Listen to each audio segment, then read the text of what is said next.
আশা করি সবাই ভালো আছেন। আজকে রাসেল ভাই যে ঘটনাটা আমি শেয়ার করব সেটা আমাদের কুমারখালীর ঘটনা। কুষ্টিয়া জেলার কুমারখালী অঞ্চলের ঘটনা। তো এই ঘটনাটি ঘটেছিল, যার সাথে ঘটেছিল উনি পেশায় একজন মুচি ছিলেন একটু। কবলার যাকে আমরা বলি। উনি বেসিক্যালি যে কাজটা করতেন, উনি সকালবেলা ট্রেনে ১ম এ পোড়াদা স্টেশনে চলে আসতেন। তারপর ওইখান থেকে যেই বিশেষ করে দর্শনা, খুলনা থেকে যে ট্রেনগুলো আবার ঢাকার দিকে যেত বা ঈশ্বরদীর দিকে যেত বা রাজশাহী পার্বতীপুরের দিকে যেত, ওই ট্রেনগুলোতে ওখান থেকে উঠতেন এবং ট্রেনের মধ্যে যে অনেকে জুতো পালিশ-টালিশ করার যে কাজগুলো থাকে আরকি, আমরা এখনো দেখি ট্রেনে উঠলে এরকম লোকাল ট্রেনগুলোতে এরকম দেখা যায়। উনি বেসিক্যালি ওই কাজটাই করতেন আরকি। তো আবার সন্ধ্যার দিকে ফিরতি ট্রেনে আবার পোড়াদা চলে আসতেন। ওখান থেকে আবার মানে কুষ্টিয়া আসার জন্য রাতের একটা ট্রেন থাকতো, সেটাতে উনি কুমারখালী আবার নেমে যেতেন। তো এভাবেই ওনার দিনটা চলতো আরকি। একদিন কোনো একটা কারণে মানে উনি যে ট্রেনটাতে পোড়াদা আবার সন্ধ্যার দিকে ব্যাক করে আসবেন, সেটা আসতে একটু দেরি হয়ে যায় এবং হওয়ার ফলে যেটা হয় সেটা হলো শেষ যে ট্রেনটা মানে কুমারখালীর ওই দিক থেকে বিশেষ করে ওই ট্রেনটা গলন্দ ঘাট পর্যন্ত আসতো আরকি। তো ওই ট্রেনটা আবার ছেড়ে দিয়েছিল। যার ফলে উনি ট্রেনটা মিস করেন। ফিরতি আর কোনো ট্রেন ছিল না কুমারখালী আসার জন্য। তো উনি সিদ্ধান্ত নেন যে রাতের বেলা উনি স্টেশনেই থাকবেন। রাত্রেবেলা যখন উনি স্টেশনে ঘুমিয়ে পড়লেন, ওই দিনটা ছিল আবার রাসেল ভাই মানে শীতের রাত ছিল আবার ওই সময়। এমনিতে লোকজন শীতের প্রকোপটা একটু বেশি হওয়ার কারণে স্টেশনে মানে লোকজন একটু কমই ছিল। রাইট। এর ফলে উনি মোটামুটি বলা যায় যে উনি একাই ছিল প্রায়। ওই জায়গাটা তো পোড়াদা স্টেশনটা এখনো বেশ একটু ব্যস্ত হলেও বেশ নির্জনই বলা যায় ওই জায়গাটা আরকি। তো যাই হোক, তো উনি যখন গভীর রাত হয়ে যায়, গভীর রাতে হঠাৎ উনি মানে খেয়াল করলেন যে কেউ ওনাকে ডাকছে। ওনার নাম ছিল রাসেল ভাই যে নিতাই মুচি। ওনার নামটা আরকি নিতাই ছিল, তবে নিতাই মুচি বলে ডাকতো আরকি। ওই নামে উনি পরিচিত ছিলেন ওনার এলাকায়। তো তার নাম ধরে ডাকতো। উনি চিন্তা করলেন কি ব্যাপার, এত রাত্রে আমার এখানে নাম ধরে কে ডাকে? নাম তো পরিচিত কারো থাকার অরিজিনাল থাকার কথা না এত রাত্রে এখানে।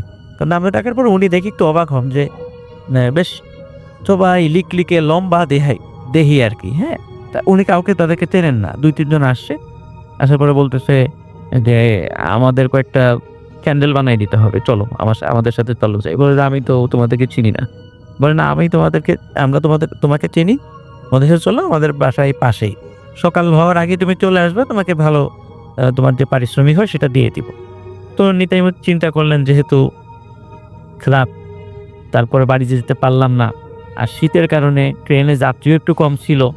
যার ফলে খুব একটা বেশি আরকি কামাই রোজগার হয় না। মনে করেন রাতের বেলা যদি কয়েকটা কাজটা করতে পারি তো আমার জন্য ভালোই হয়।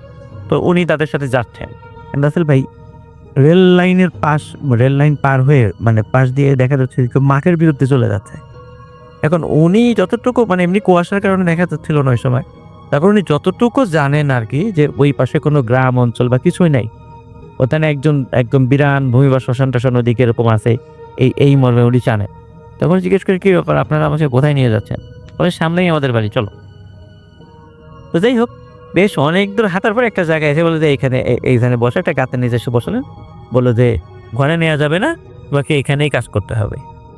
বললাম, "ঠিক আছে, কাজ আমি করছি। তাহলে আমার কাজের জন্য স্যান্ডউইচ যে বানাবো তার জন্য কিছু তো ম্যাটেরিয়াল প্রয়োজন। কিছু চামড়া প্রয়োজন, সোল প্রয়োজন।"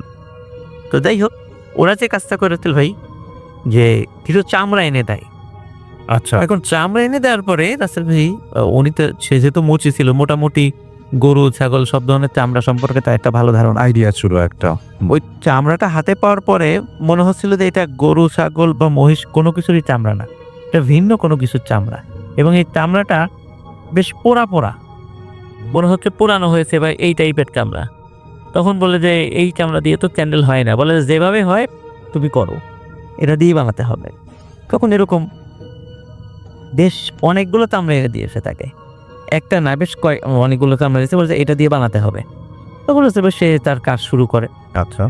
তো কাজ শুরু করার পরে তারা বলেছিল যে ভোর হওয়ার আগেই আবার তোমাকে স্টেশনে পৌঁছে দিয়ে আসবো। এখন রাসেল ভাই উনি কাজ করছে, কাজ করতে ওনার খুব ঘুম আসছে। উনি ঘুমিয়েও পড়ছেন।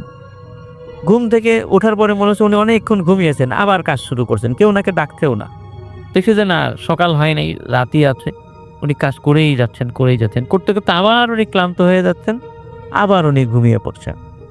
তো এরকম রাসেল ভাই ওনার বর্ণনা অনুযায়ী উনি প্রায় 5 বার ঘুমিয়ে পড়েছিলেন এবং 5 বারে দীর্ঘ সময় ঘুমানোর পরও সকাল হয় নাই।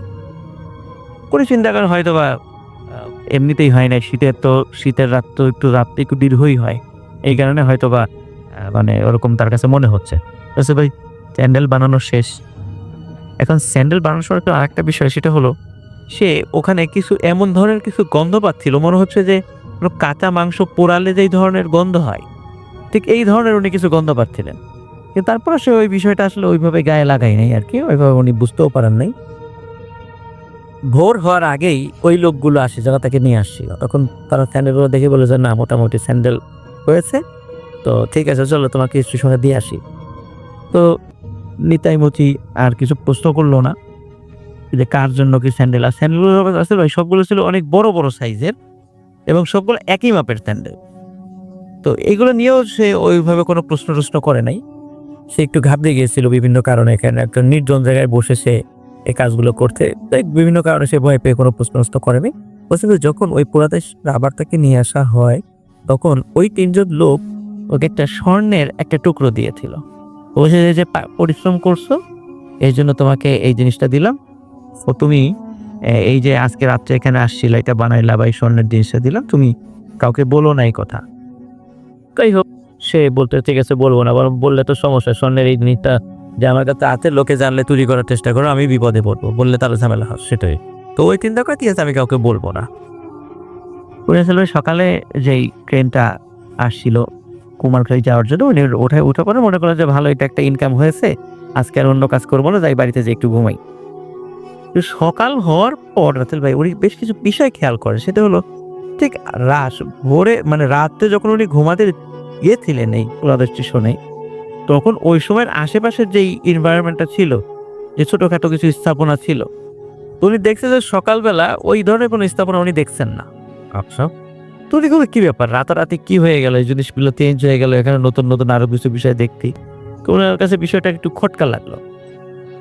উনি রাসেল ভাই উনি ট্রেনে উঠলেন, ট্রেনে ওঠার পরে উনি যাচ্ছেন, বেশ উনি দেখলেন যে আশেপাশের বেশ অনেক গাছ, বেশ বড় বড় গাছ আছে রাস্তার দুধারে। উনি চিন্তা করলেন যে গতকালকেও তো এসব গাছ দেখলাম না, আজকে গাছ আসলো কোত্থেকে। উনি যখন রাসেল ভাই ওনার কুমারখালী গিয়ে নেমেছেন তখন দেখে যে ওখানেও অনেক পরিবর্তন, রাস্তায় বেশ নতুন নতুন অনেক স্থাপনা হয়েছে, আশেপাশে অনেক গ্রামে বেশ ই হয়েছে। উনি রাসেল ভাই ওই রেল লাইনের একটু পাশেই ওই রেলের কিছু পরিত্যক্ত জায়গা থাকে, উনি তো একটু গরিব মানুষ ছিলেন, ওই রেলের পরিত্যক্ত জায়গায় উনি একটু ছোট্ট কুটির বানিয়ে ওনার ফ্যামিলি নিয়ে উনি থাকতেন।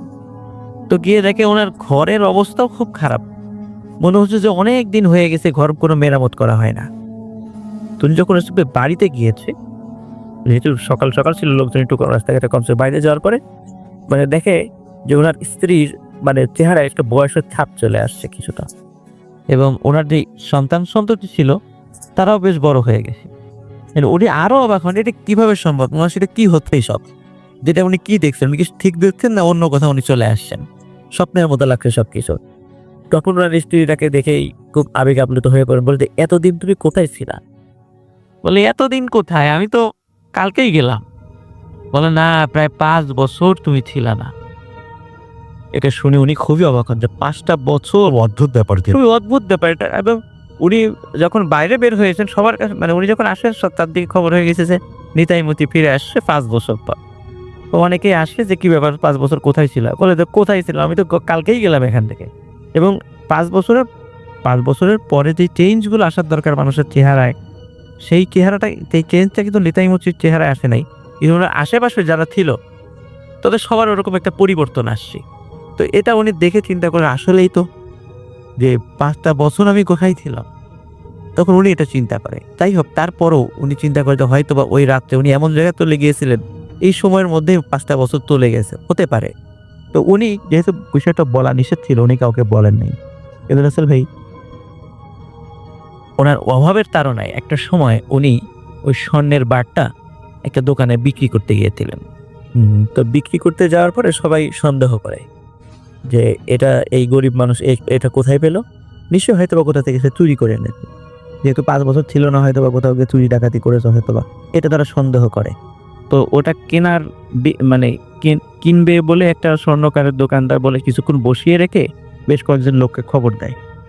তখন তারা সবাই আসে, তাকে জিজ্ঞাসাবাদ করা হয়, তারপর গ্রামের মেম্বারের কাছে নিয়ে যাওয়া হয়, তারা জিজ্ঞাসাবাদ করে, কিন্তু উনি বলতে চায় না, বলে এটা আমি কুড়িয়ে পেয়েছি। তখন তার কথায় অসংলগ্নতা পাওয়া যায়।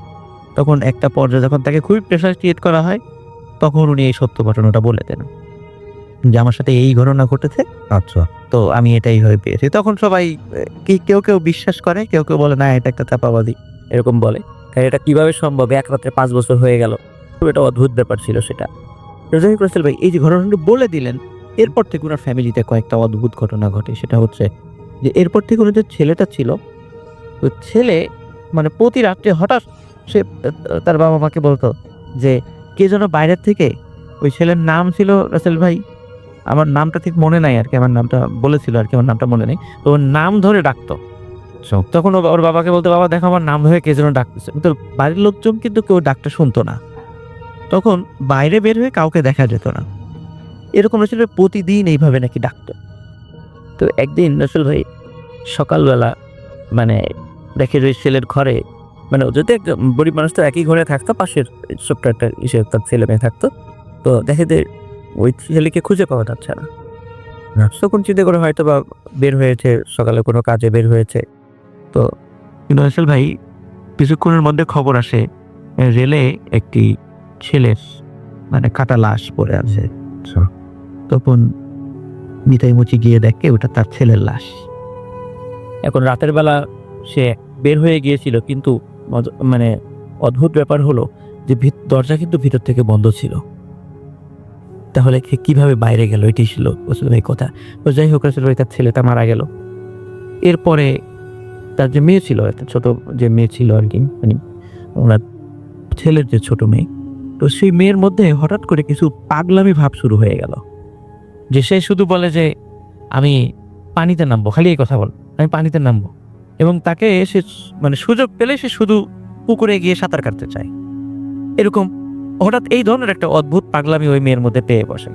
তাকে কিছুতেই ধরে রাখা যায় না।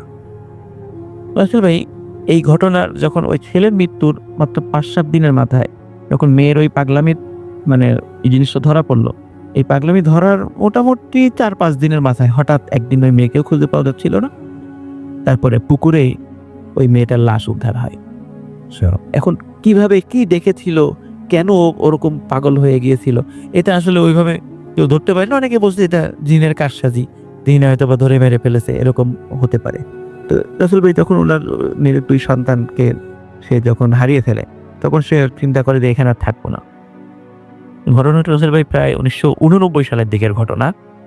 তো যখন উনি চিন্তা করে যে তার স্ত্রীকে নিয়ে উনি চলে যাবেন। তো কোথায় যাবেন উনি কাউকে বলে যান নাই। তো আমাকে যিনি গল্পটা বলেছিলেন, আমার এক ছোট ভাই আর কি, নাম হলো সাজ্জাদ, ওর বাড়ি কুমারখালীতে। তো সে বলেছিল যে ওর এলাকার কোনো একজন লোক 2012 সালের দিকে এই কমলাপুর রেলওয়ে স্টেশনের কাছে নিতাইমতিকে দেখেছে। এরপরে নিতাইমতি আসলে এখনো জীবিত আছে কি নাই এই বিষয়ে আমরা কিছু জানি না রাসেল ভাই। রাসেল ভাই এক রাত্রে 5 বছর অতিবাহিত হয়ে যাওয়া, খুব এটা আসলে খুব আমার কাছে অদ্ভুত লেগেছে বিষয়টা আর কি। তো থ্যাংক ইউ রাসেল ভাই, এটাই ছিল আমার ফার্স্ট।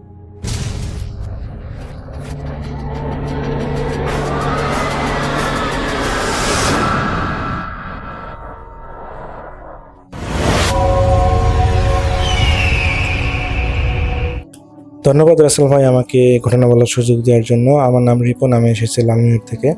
রাসেল ভাই এখন যে ঘটনাটা আমি আপনাকে শেয়ার করব, এই ঘটনাটা আমার কাছে শেয়ার করেছেন, তার নাম হল সোহেল। সোহেল ভাইয়ের বাড়ি হচ্ছে নওগাঁ জেলার মহাদেবপুর উপজেলায় একটা প্রত্যন্ত গ্রামে। তো আমি চেষ্টা করব সোহেল ভাইয়ের মতো করে ঘটনাটা আপনাকে শেয়ার করার। রাসেল ভাই, সোহেল ভাইয়ের বাবা ছিলেন একজন গ্রামের সাধারণ নলকূপ মিস্ত্রি। আসলে আগেরকার দিনে গ্রামে আসলে টিউবওয়েল বা নলকূপ যেটাই বলি না কেন, সেগুলো আসলে দেখা যায় যে বসানো হতো। অনেক সময় দেখা যায় যে যদি নলকূপের ফিট অনুযায়ী বসাতো, অনেক সময় মানুষ দেখা যায় 50 ফিট, 100 ফিট, 200 ফিট, 250 ফিট এরকম করে বসাতো।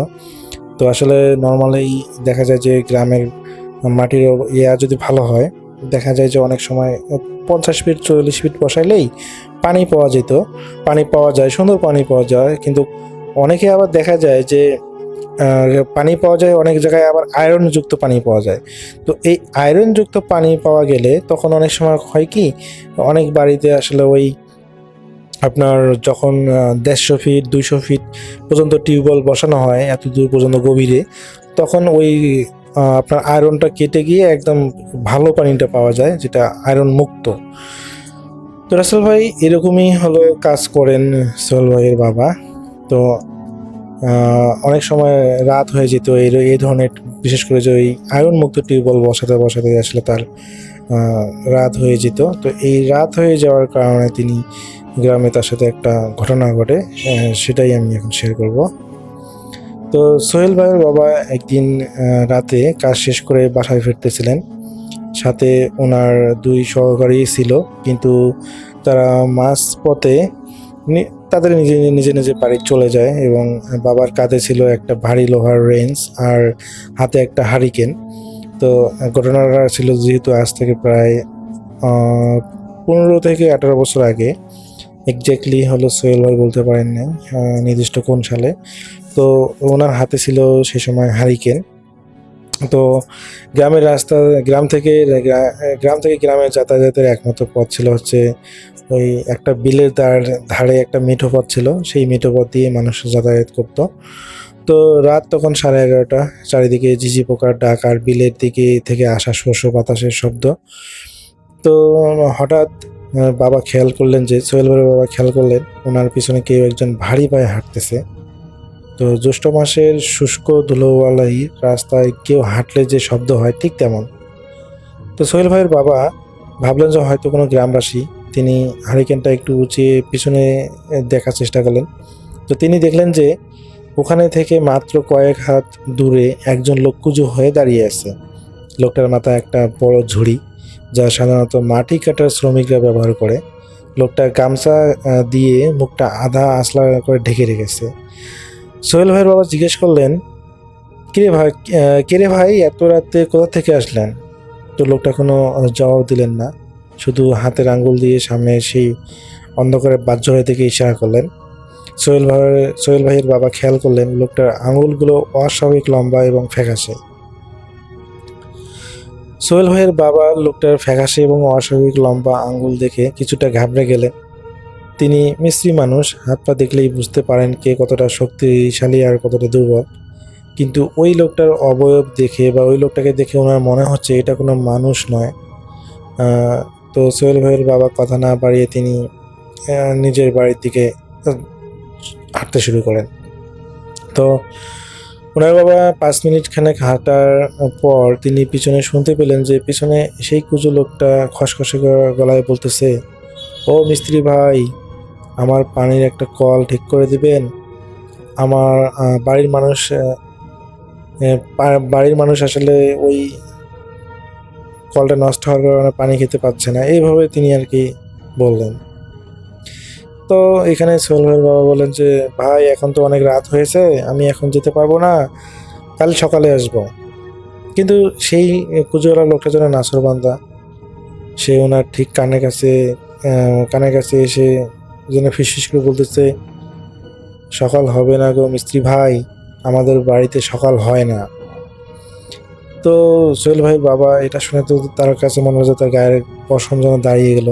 তো তিনি এখানে আলোটা কিছুটা বাড়িয়ে তিনি দেখলেন বাতাসে কোনো তিনি সামনে দেখতে চাইলেন এবং তিনি লক্ষ্য করলেন যে বাতাসের একটা দমকা হাওয়ায় তার হারিকেনের জন্য শেষ আলোটাও নিভে গেল। এখন তিনি চারিদিকে শুধু অন্ধকার দেখতেছেন এবং তার সামনে থাকা সেই লোকটাকে দেখতেছেন। তো সেই লোকটা বারবার রিকোয়েস্ট করতেছে, কিন্তু সোহেল ভাইয়ের বাবা কোনোভাবেই রাজি হচ্ছিলেন না। তো তিনি বললেন যে না, আমার পক্ষে এখন যাওয়া সম্ভব না, আমি সারাদিন কাজ করে আমি ক্লান্ত, আমি আগামীকাল সকালে যাব, আপনার ঠিকানাটা বলেন, আমি আগামীকাল সকালে যাব। তো সেই লোকটা কোনোভাবেই বোঝাতে পারতেছি না যে আসলে আমাদের বাসাতে সকাল হয় না। তো এটা শুনে তো সোহেল ভাইয়ের বাবা সকাল হয় না মানে কি বলেন আপনি, এসব সকাল হয় না মানে কি? তো হ্যাঁ, আমাদের বাসাতে কোনোদিন সকাল হয় না। যদি বিশ্বাস না হয় তা আপনি আমার সাথে চলে দেখেন, আমার বাসায় যেয়ে দেখেন। তো সোহেল ভাইয়ের বাবা বলে যে আরে এখন কিভাবে দেখবো, দেখেন না এখন রাত হয়েছে, এখন আবার সকাল হবে কি হবে, সকালে তো অনেক দেরি আছে, মাত্র এখন 11টা সামথিং বাজে। তো সেই লোকটা বলে যে আচ্ছা ঠিক আছে, আপনি কালকে হলো সন্ধ্যার সময় এখানে আসিয়েন, তাহলে আমি আপনাকে নিয়ে যেতে পারবো। তো তখন সোহেল ভাইয়ের বাবা জিজ্ঞেস করে আচ্ছা আপনার বাসা কোথায় সেটা বলেন। কয় বাসা আপনি দেখলেই বুঝতে পারবেন, কালকে আপনি এখানে আসেন। তো সোহেল ভাই বাবা যেহেতু একটু ক্লান্ত ছিল, তো তিনি বলেন যে আচ্ছা ঠিক আছে আমি চেষ্টা করবো। তো তিনি তারপরের দিন হলো তার তার কোনো কাজ ছিল না, এবং তিনি সন্ধ্যা হওয়ার পর তিনি চিন্তা করলেন যে আচ্ছা লোকটা কাজ না করে কিন্তু লোকটার সাথে যে দেখি যে তার বাড়ি কোনটা, কি বলে না বলে সকাল হয় না। তো পরের দিন তিনি ঠিকই ওই জায়গায় চলে আসেন, এবং তিনি সেই লোকটাকে সেখানে আগে থেকেই দাঁড়িয়ে থাকতে দেখেন। তো সেই লোকটার সাথে যখন দেখা হয় তখন সেই লোকটা বলেন যে আপনি আপনার পাইপ যে জিনিসপত্রগুলো সেগুলো কই নিয়ে আসেননি কেন? তো সোহেল বাবার বাবা বলে যে আমি এগুলো আজকে নিয়ে আসি নাই, আমি কালকে নিয়ে আসবো, আগে দেখি তো আপনাদের কোথায় কলটা বসাবেন, আমাকে আগে দেখান।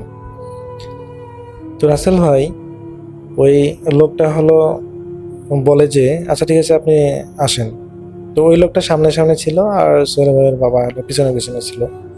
তো তিনি দেখেন যে ওই পুকুর পাড়ের অপোজিটে, পুকুর পাড়টা যেহেতু বিশাল বড় ছিল, ওই পুকুর পাড়ের অপোজিটে একটা গ্রাম্য কবরস্থান আছে, একটা বড় সড়ো একটা গ্রাম্য কবরস্থান আছে। তো এই গ্রামের কবরস্থানের পাশে একটা জায়গা নিয়ে যান।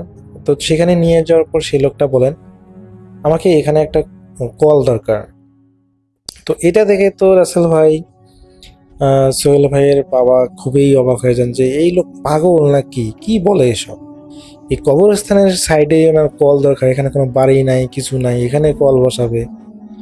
তো উনি জিজ্ঞেস করেন যে ভাই আপনি এখানে কল বসাবেন কেন, আপনার তো এখানে বাড়ি নেই, এখানে বাড়ি কোথায় পেলেন? আর আপনি বললেন যে আপনার বাড়ির লোকজন তৃষ্ণায় আছে, পানি খেতে পারতেছে না কল না থাকার কারণে, এখানে আপনি বাড়ি কোথায় পেলেন? এখানে তো আমি কিছুই দেখতেছি না, এখানে তো কবরস্থানের পাশে। তো ওই লোকটা বলে আমার স্ত্রী সন্তানরাই তো কবরে আছে, তারা অনেক তৃষ্ণার্ত, তারা পানি পান করবে, এই জন্য তো এখানে আমি কল বসাতে চাচ্ছি, আপনি কি আমাকে সাহায্য করবেন না, এভাবে বলতেছে। তো হচ্ছে রাসেল ভাই এখানে সোহেল ভাইয়ের বাবা তো এই কথাগুলো শুনে যেন মানে তিনি একটা মানে অন্য জগতে আছেন, যে কি বলে এই লোক, আর উনি কার সাথে কথা বলতেছেন। উনি এই কথাগুলো শোনার পর তার কাছে স্পষ্ট মনে হলো যে এই লোকটা আসলে কোনো লোক না, এটা অবশ্যই কোনো খারাপ কিছু, না হলে কবরস্থানের সাইডে তাকে নলকূপ বসাতে বলবে কেন? তো সোহেল ভাইয়ের বাবা কোনো কিছু না বলে সেই লোকের সাথে শিকার যান এবং বলে যে আচ্ছা ঠিক আছে আমি তো জায়গাটা দেখে নিলাম, আমি কালকে লোকজন নিয়ে এসে এখানে আপনাদের নলকূপটা বসাই দেব।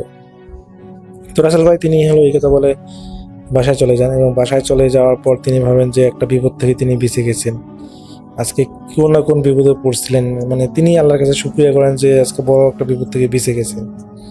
তো রাসেল ভাই এই ঘটনার পর তিনি তো কিসের কল বসান, তিনি স্পষ্ট বুঝতে পেরেছিলেন যে ওটা কোনো সাধারণ কোনো মানুষ নয়, ওটা অবশ্যই কোনো খারাপ কোনো জিন বা দুষ্ট কোনো জিন, যেটা হয়তো বা তার ক্ষতি করার জন্য নিয়ে গেছিল। আসলে তিনি বুদ্ধি করে সেই লোকটার সাথে হ্যাঁ মত পোষণ করে বাড়ি চলে আসেন, যে থেকে হয়তো কিছু করেনি। তো রাসেল ভাই তিনি ওই কয়েকদিন এইভাবে তার ঠিকঠাক করে চলে যায়, তিনি ওই কথাটা একদম ভুলেই যান যে কেউ একজন তার কাছে কল বসাতে চেয়েছিল, তিনি এই কথাটা একদম ভুলে যান, নর্মাল লাইফে ফেরত আসেন। তো এইভাবে কিছুদিন যাওয়ার পর রাসেল ভাই ওই একদিন রাতে তার কাছে মানে সেদিনও তার হলো ওই দূরের একটা গ্রামে নলকূপ বসাতে অনেক রাত হয়ে যায়, প্রায় 11টা বেজে যায়। তো ওই বাসায় আসার পথে ওই একই রাস্তা দিয়ে আসতে হয়। তো ওই রাস্তা দিয়ে আসার সময় তার হলো যে দুইজন সহকারী ছিল, তারা তো ওই তাদের গ্রামে চলে যায়, এবং তিনি হলো একা যখন আসেন তখন আসার সময় তিনি ওই লোকটার নলকূপ বসাতে বলেছিল সেই লোকটার সাথে দেখা হয়। এবার রাসেল ভাই তিনি দেখেন সেই লোকটা প্রচণ্ড রেগে আছে। তো এটা দেখে তো সোহেল ভাইয়ের বাবা খুবই ভয় পেয়ে যান এবং কি বলবেন কি করবেন তিনি কিছুই বুঝতে পারতেছিলেন না। তো রাসেল ভাই যখন তিনি দেখেন যে ওই লোকটাকে দেখা যাচ্ছে, তো তিনি রাস্তা ঘুরে অন্য রাস্তা দিয়ে যাওয়ার চেষ্টা করেন। কিন্তু রাসেল ভাই যখনই তিনি অন্য রাস্তা দিয়ে মনে হয় 1 মিনিটও হাঁটেন নাই, তিনি দেখেন যে সেই রাস্তার মধ্যে ওই লোকটা দাঁড়িয়ে আছে। তো তিনি যেহেতু একটু চালাক প্রকৃতি ছিলেন এবং তিনি চিন্তা করলেন যে বেশি কারচুপি করলে বা হলো ঝামেলা করলে ঝামেলা তৈরি হবে। তো তিনি সেই লোকটার কাছে যান এবং জিজ্ঞেস করেন যে আসলে ভাই আমি তো কাজের চাপে ভুলে গিয়েছি, আমি খুবই দুঃখিত, আপনার কলটা আমি কালকে বসে দেবো, চিন্তা করবেন না। তো সেই লোকটা তো প্রচণ্ড পরিমাণে রেগে যে আপনি আমাকে মিথ্যা বলেছেন, আপনাকে আমি বিশ্বাস করেছিলাম আর আপনি আমার সাথে এমন করলেন, আপনাকে আমি দেখে নিব। তো এই কথা বলে হলো সে দেয়, মানে একটা ভয় দেখায় এবং এখানে সোহেল ভাইয়ের বাবাও তার ভুল স্বীকার করেন যে আমার ভুল হয়েছে, আমাকে মাফ করে দিন, আমি আপনার কলটা কালকে বসে দেবো, চিন্তা করবেন না। তো এই কথা বলে তখন সেই মানুষটা একটু ঠান্ডা হয় এবং সোহেল ভাইকে বাসা যেতে দেয় এবং তিনি বাসায় আসার পর চিন্তা করতে থাকেন যে কি করবেন। তো পরে অনেক চিন্তা করে তিনি পরের দিন সকালে একটা হুজুরের সাথে দেখা করেন এবং হুজুরের সাথে দেখা করার পর সেই হুজুর বলেন যে দেখো, সে তো তোমার কোনো ক্ষতি করে নাই, সে তো শুধু একটা নলকূপই বসাতে বলেছে। তো তুমি এক কাজ করো, তোমার টাকা পয়সা দিয়ে পাইপ টাইপ কিনে তুমি ওখানে একটা নলকূপ অগ্রিম বসে দিয়ে আসো, রাতে যাওয়ার দরকার নেই, তুমি দিনের বেলায় ওই যেই জায়গায় দেখিয়েছিলে সেই জায়গাতে তুমি কলটা বসায় দিয়ে আসো, আশা করি তোমার সমস্যা হবে না। তো রাসেল ভাই ওই হুজুরের কথা অনুযায়ী তিনি ওই সোহেল ভাইয়ের বাবা ওই সেম জায়গাতে একটা নলকূপ বসে দিয়ে আসেন। পানি পরবর্তীতে ওই নলকূপে পানি আসে, দেখা যায় অল্প জাস্ট 50 ফিট সামথিং তিনি এরকম ফিট পাইপ দেওয়ার পরেই দেখা যায় পানি আসা শুরু হয়েছে। তো তিনি এখানে একটা কল বসে দিয়ে আসেন। তো রাসেল ভাই এই কল বসার পরবর্তীতে ওই লোকটার সাথে আর কখনো রাসেল ভাই ওই সেম রাস্তা দেখা হয়নি বা অন্য কোথাও দেখা হয়নি।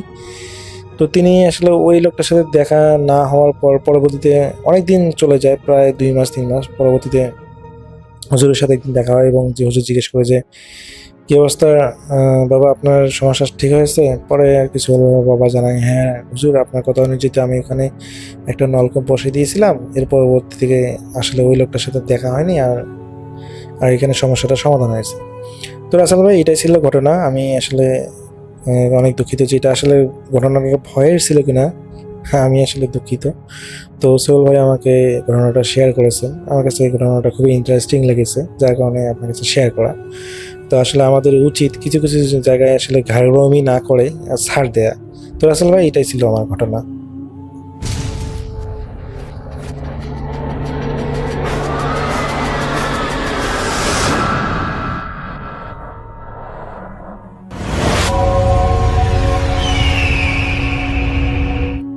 আসসালামু আলাইকুম, আপনাদের সবাইকে সাদর আমন্ত্রণ জানাচ্ছি। আমি আহমেদ বাবু। কেমন আছেন আপনারা? আশা করি সবাই ভালো আছেন। আমি আল্লাহর রহমতে ভালো আছি আলহামদুলিল্লাহ। যেই ঘটনাটি আমার সাথে শেয়ার করেছেন আঞ্জুম আহমেদ নাটোর থেকে। আঞ্জুম একজন স্টুডেন্ট, তিনি ইউনিভার্সিটি স্টুডেন্ট, তিনি ঢাকায় পড়াশোনা করেন এবং তিনি তাদের বাড়ি যান, প্রায় ছুটি পেলেই বাড়ি চলে যান। তো সেখান থেকে তাদের গ্রামের বাড়িও বেড়াতে যান, আর গ্রামের বাড়ি গেলে বেশ মজা করেন, মানুষের সাথে আড্ডাবাজি হয়, বন্ধু বান্ধব আত্মীয়দের সাথে, কাজিনদের সাথে। তো এরকমই একটা সময় আঞ্জুম গিয়েছিলেন তার বাড়িতে এবং সেখান থেকে গ্রামে গিয়েছিলেন। সেখানে গিয়ে সন্ধ্যার পরে বন্ধুদের সাথে আড্ডা দেওয়ার কথা, তারা একটা দোকানে বসে আড্ডা দেন। দোকানটা হচ্ছে 3 রাস্তার মাথায় এবং বেশ সুন্দর একটা জায়গা, অসাধারণ প্রাকৃতিক পরিবেশ। সেখানে যে রাস্তা, দুই পাশে একেবারে সুন্দর গাছের সারি এবং তার পাশে ক্ষেত, খুব সুন্দর জায়গা। আঞ্জুম সেখানে আড্ডা দেন, দোকান যতক্ষণ খোলা থাকে, রাত 8টা 9টা সেই পর্যন্ত আঞ্জুম বসে থাকেন ওইখানে। তো যাই হোক, ওই দিন গিয়েছিলেন আঞ্জুম সেই দোকানে আড্ডা দিতে এবং সাথে ছিল তার বন্ধু। তো তারা দুজন গল্পগুজব করছেন, এর মাঝে তাদের আরেক বন্ধু আসে। তো এসে সে একটা ঘটনা বলা শুরু করে যে তাদের এলাকার পাশে একজনকে জিনে ধরছে এবং সেই ঘটনা সে বিশদভাবে বলে দুজনকে। তো খুব মন দিয়ে শুনতেছিল আঞ্জুম আর তার ফ্রেন্ড এবং একটু তাদের গা শিরশির করতেছিল, বিকজ বর্ণনাগুলো এরকম ছিল। তো তখন আঞ্জুমের যে আরেক বন্ধু যার সাথে সে বসেছিল সেও একটা ঘটনা বলে তাদের। তো যাই হোক, একটা ভুতুড়ে আড্ডা জমে যায় তিনজনের মধ্যে, মানে তিনজনই বেশ গল্প করছে। তো এই সময় তারা খেয়াল করে যে ওই দোকানে আরেকজন লোক বসে আছে, তাদের ঘটনা শুনতেছে খুব মন দিয়ে, চা খাচ্ছে আর শুনতেছে। তো সেই লোকটা মাঝখান দিয়ে একটু ইন্টারফেয়ার করে যে ভাই আপনারা তিনজন কি দেখছেন কিছু এরকম জীবনে? তো মানে আপনারা তো বলতেছেন সবাই শোনা ঘটনা, তো তারা বলে যে না, আঞ্জুম বলে না আমি কিছু দেখি নাই, বাট আমি এরকম জীবনে তার কিছু ফিল করার ব্যাপার সে বলে যে এরকম ফিল করছিলাম। তার বন্ধুরাও বলে যে না আসলে দেখছি, মানে কি ওই যে জিনে ধরছে যে ওইটা আর কি আমি দেখছি সামনে এই রোগীরে। তো তখন সেই লোকটা বলে যে শুনেন আমার সাথে এরকম ঘটনা ঘটছে, আমি নিজের চোখে দেখছি, সেই ঘটনা আপনাদের বলতে পারি যদি চান শুনতে। তো তখন তারা বলে যে হ্যাঁ হ্যাঁ বলবেন না কেন, অবশ্যই বলেন। তো লোকটা তখন ঘটনা বলা শুরু করে তাদের সাথে। তো এই লোকের নাম আতাহার মিয়া। সে একটা জেলা শহরে তখন সিকিউরিটি গার্ডের চাকরি করত এবং একটা হাসপাতালে তার কাজ ছিল। তো হাসপাতালের কাজ বলতে হাসপাতালের টোটাল সিকিউরিটি গার্ডের যে রাতের বেলার যে কাজটা সেটাই তার ছিল, মোট কথা পাহারাদার যেটাকে বলা চলে। একটা ইউনিফর্মের মতো থাকতো, একটা লাঠি নিয়ে তিনি ঘোরাঘুরি করতেন, সাথে টর্চ লাইট, কখনো হারিকেন এরকম নিয়ে। তো সেই হাসপাতাল কিন্তু বেশ মোটামুটি বড়, এবং ওই যেই জেলা শহরের হাসপাতাল, ওই হাসপাতালটা নিয়ে নাকি কিছু এরকম কথা প্রচলিত ছিল, এবং অনেকেই নাকি ওই ওই হাসপাতাল সম্বন্ধে বলে যে এই হাসপাতালটার এরকম ঘটনা আছে আর কি। এবং ওই হাসপাতালের মর্গটা হচ্ছে একটু পিছনে, মানে এই যে হাসপাতাল পিছন দিকে গিয়ে ওই হাসপাতালের সাথে মর্গ আছে, বেশ বড় একটা ফাঁকা জায়গায় হেঁটে যেতে হয়। মূল কম্পাউন্ড থেকে হেঁটে অনেক দূর এসে বড় গাছ আছে একটা আম গাছ, তার পাশ দিয়ে গিয়ে সেখানে এই মর্গটা, সেই জায়গায় পুরনো বাউন্ডারি দেয়াল দিয়ে ঘেরা। তো ওই হাসপাতালে এমনি বদনাম আছে। তো আতার মিয়া ওখানে কাজ নেয় যখন হাসপাতালে, সে তো আসলে ওই সিকিউরিটি কোম্পানির সাথে কাজ করতো, তারাই তাকে ওখানে অ্যাপয়েন্ট করে। তো আতার মিয়া প্রথম দিকে একটু অস্বস্তি ফিল করতো, কারণ অস্বস্তি ভয়ের জন্য না, এই পুরো হাসপাতালটা তাকে রাউন্ড দিতে হবে রাতের বেলা, তো এইটার জন্য সে একটু অস্বস্তি ফিল করতো যে এত দূর হাঁটাহাঁটির কাজ অনেক বেশি। সে তার ওইকে বলছিল যে আমার এখানে না দিলে হয় না, তো বলে যে না আপাতত এখানেই কাজ করতে হবে। তা তার মিয়া নিয়ে নেয়, কাজটা নেয়, এবং সে হাসপাতালে প্রতিদিন রাতে যায়, তার রিপোর্টিং রাতে, সকালবেলা চলে আসে। তো ভয় ভীতি জিনিসটা তাহার মিয়ার মধ্যে ছিল না, তিনি এত ভয় পাইতেন না কোনো কিছু নিয়ে, তার এমনি ক্লান্তি লাগতো। তো বেশ ভালোই লাগতো, নাকি খারাপ না, ওনার কাছে নাকি বেশ ভালোই লাগতো প্রথম দিকে। তো কারণ যখন নাকি ওখানে যেতেন, যাওয়ার পর ওইখানে যারা কাজ করতো তারা খুব তার সাথে মাইডিয়ার টাইপের ছিল, গল্প গুজব করতো, চা টা খাওয়াইতো, তার সাহেব ওনাদের সাথে গল্প টল্প করে হাঁটতেন, রাউন্ড দিতে বেরোতেন। ওই হেঁটে হেঁটে হাসপাতালের এই পাশের এই কেবিন টেবিন ছাড়া ওই পাশে আরো অনেক বিল্ডিং আছে, সেই বিল্ডিং এর পাশ দিয়ে হেঁটে যেত, ওখানে মেডিকেলের ক্লাস হয়, সেখান থেকে ঘুরতো, ঘুরে মাঠ ঘুরে এই পাশ থেকে এসে লাস্ট তিনি ঘুরতেন হচ্ছে মর্গের কাজ দিয়ে। ওইটাও তাকে দেখতে বলা হয়েছিল, এবং বলা হয়েছিল যেদিন মর্গে কোনো বডি থাকবে, যদি থাকে, মানে ওখানে অটোপসির জন্য বডি আসে, তো যদি আসে সেটা সাধারণত দিনের বেলায় আসে, রাতে আসে না, তবে তাকে ওই জায়গাটা পাহারা দিতে হবে। যদি রাতের বেলা ওখানে থাকে অবশ্যই তাকে ওই জায়গাতেই বেশি ফোকাস দিতে হবে, এটা বলা হয়েছিল তাকে। তো তিনি ওখান থেকে হেঁটে আসতেন, যদি কোনো মানে ওখানে কাজ টাজ না হয়তো ওদিক দিয়ে হেঁটে চলে আসতেন। তবে ওনার কাছে নাকি পরিবেশটা বেশ ভালোই লাগতো, আতার মিয়ার কাছে খুব ভালো লাগতো, কারণ হচ্ছে ওখানে গেলে একটা ঠান্ডা পরিবেশ, যদিও ভীতিকর, অনেকে ভয় পাবে, কিন্তু তার কাছে নাকি বেশ অন্যরকম লাগতো। মানে ওই জায়গায় দেয়াল দিয়ে ঘেরা, বাউন্ডারি দেয়াল দিয়ে, পাশে একটা বসার জায়গা আছে ছোট, ওই চেয়ার দিয়ে তিনি বসে, ওইখানে বসে তিনি তার মতো ধূমপান করতেন, করে ওখানে বেশ সময়। এবং ওই জায়গায় বসলে একটা ব্যাপার হচ্ছে কি, ওই জায়গায় তাকে কেউ ঘাটাইতো না, খুঁজতেও আসতো না। ওই যারা ওখানকার যারা কাজ করে, যারা ওখানকার সিস্টাররা আছে বা ওয়ার্ড বয় একজন আছে, তা কেউ খুঁজতো না তাকে। এমনকি ওখানে রাতের বেলা একজন ডিউটি ডাক্তার থাকতো, তিনিও খুঁজতেন না আতার মিয়া কই। যদি তিনি শুধু বলতেন যে আমি ওদিকে আসি, তাকে খুঁজতেন না তারা, কারণ তারা সবাই চিন্তা করতো যে মর্গে খামাকা বসে আছে এরকম। তো এই জন্য ওনার কাছে ওই জায়গাটা ছিল একটু স্বস্তিদায়ক। তো এরকম একদিনকার ঘটনা, আতার মিয়াকে তার স্ত্রী একটু আগে তুলে দিলেন ঘুম থেকে। সাধারণত উনি কাজে যাওয়ার ঘন্টা দেড়েক আগে উঠেন, উঠে তাড়াতাড়ি ওই খাওয়া দাওয়া করে ফ্রেশ ট্রেশ হয়ে বের হয়ে যান। কিন্তু আজকে ওনাকে ঠিক দেখা গেছে যে উনি ঘুমাইছিলেন তো দিনের বেলা, এবং দেখা যাচ্ছে সন্ধ্যার ঠিক একটু পরেই তার স্ত্রী তাকে তুলে দিচ্ছে ঘুম থেকে। তো তিনি বলতেছেন যে কি ব্যাপার, মানে খুব বিরক্ত বলতেছেন যে আমার এরকম আগে তুললা কেন? তা তার স্ত্রী বলতেছে যে আপনি বাজারে যান। কেন এখন বাজারে যাইতে হবে কেন? আমার বলতে বাজারে যাইতে হবে যে আপনার পোলায় আজকে লাউ দিয়া শৈল মাছ খাওয়ার জন্য পাগল হয়ে গেছে, আমার জ্বালায় মারতেছে, এখন আপনি যে নিয়ে আসেন। তাতার মিয়া বিরক্ত হলো, তিনিও তার ছেলেকে খুব ভালোবাসেন, আর ছেলের মানে কোনো আবদার তিনি ফেলতে পারেন না। তো যখন শুনছেন যে ছেলে লাউ দিয়া শোল মাছ খেতে চাইছে, তো ওনার কাছে এটা মনে হয়েছে আচ্ছা এখন আর কি করার, যাই বাজারে। তো অগত্যা উঠলেন, ওঠার পরে তাড়াতাড়ি হাত মুখ দিয়ে ফ্রেশ হয়ে তিনি বাসার থেকে বেরোলেন এবং বের হয়ে তিনি চলে গেলেন বাজারে। এখন চিন্তা করতেছেন যে বাজারে লাউ হয়তো পাওয়া যাবে, তো শোল মাছটা কেমনে পাবেন? এই রাতে মাছের বাজার, অনেক সময় মাছ বাজার খালি হয়ে যায় এরকম সময়। তো তখন প্রায় 8টার মতো বাজে। চিন্তা করতেছেন এবং স্পেসিফিক মাছ যেহেতু কিনতে হবে, মাছ হয়তো অনেক রকম থাকে, শোল মাছ তো এটা তো স্পেসিফিক মাছ। তো উনি গেছেন এবং দামাদামির একটা ব্যাপার আছে, তিনি তো খুব ধনী মানুষ না। তো তিনি গেছেন, ওখানে গিয়ে দেখতেছেন অনেক মাছের দোকান, অনেক রকম মাছ আছে, চাষের মাছ, এইটা ওইটা। তো উনি শোল আর দেখতেছেন না। তো এরকম খুঁজতে খুঁজতে একসময় তিনি হাল ছেড়ে দিলেন। তিনি ভাবলেন যে তার ভাগ্যে মনে আজকে শোল মাছ নাই, বা তার ছেলের ভাগ্যও নাই। তো হাল ছেড়ে দেবার আগে তিনি এই মাছের এই যে আইলটার পরে আরেকটা আইল আছে, ওইটা একটু বাইরের দিকে পড়ছে, সেখানে আসলে মানে লাইট ওইভাবে যায় না, অল্প লাইট দেখা যাচ্ছে যে একটা মাছের দোকান লাইট জ্বলা, একটা দোকান অন্ধকার, এরকম দেখতে তিনি হাঁটতেছেন সামনে। তো এইদিকে সাধারণত তিনি আসেন না, মাছ ফ্রেশ আলোতে দেখে কেনার চেষ্টা করেন।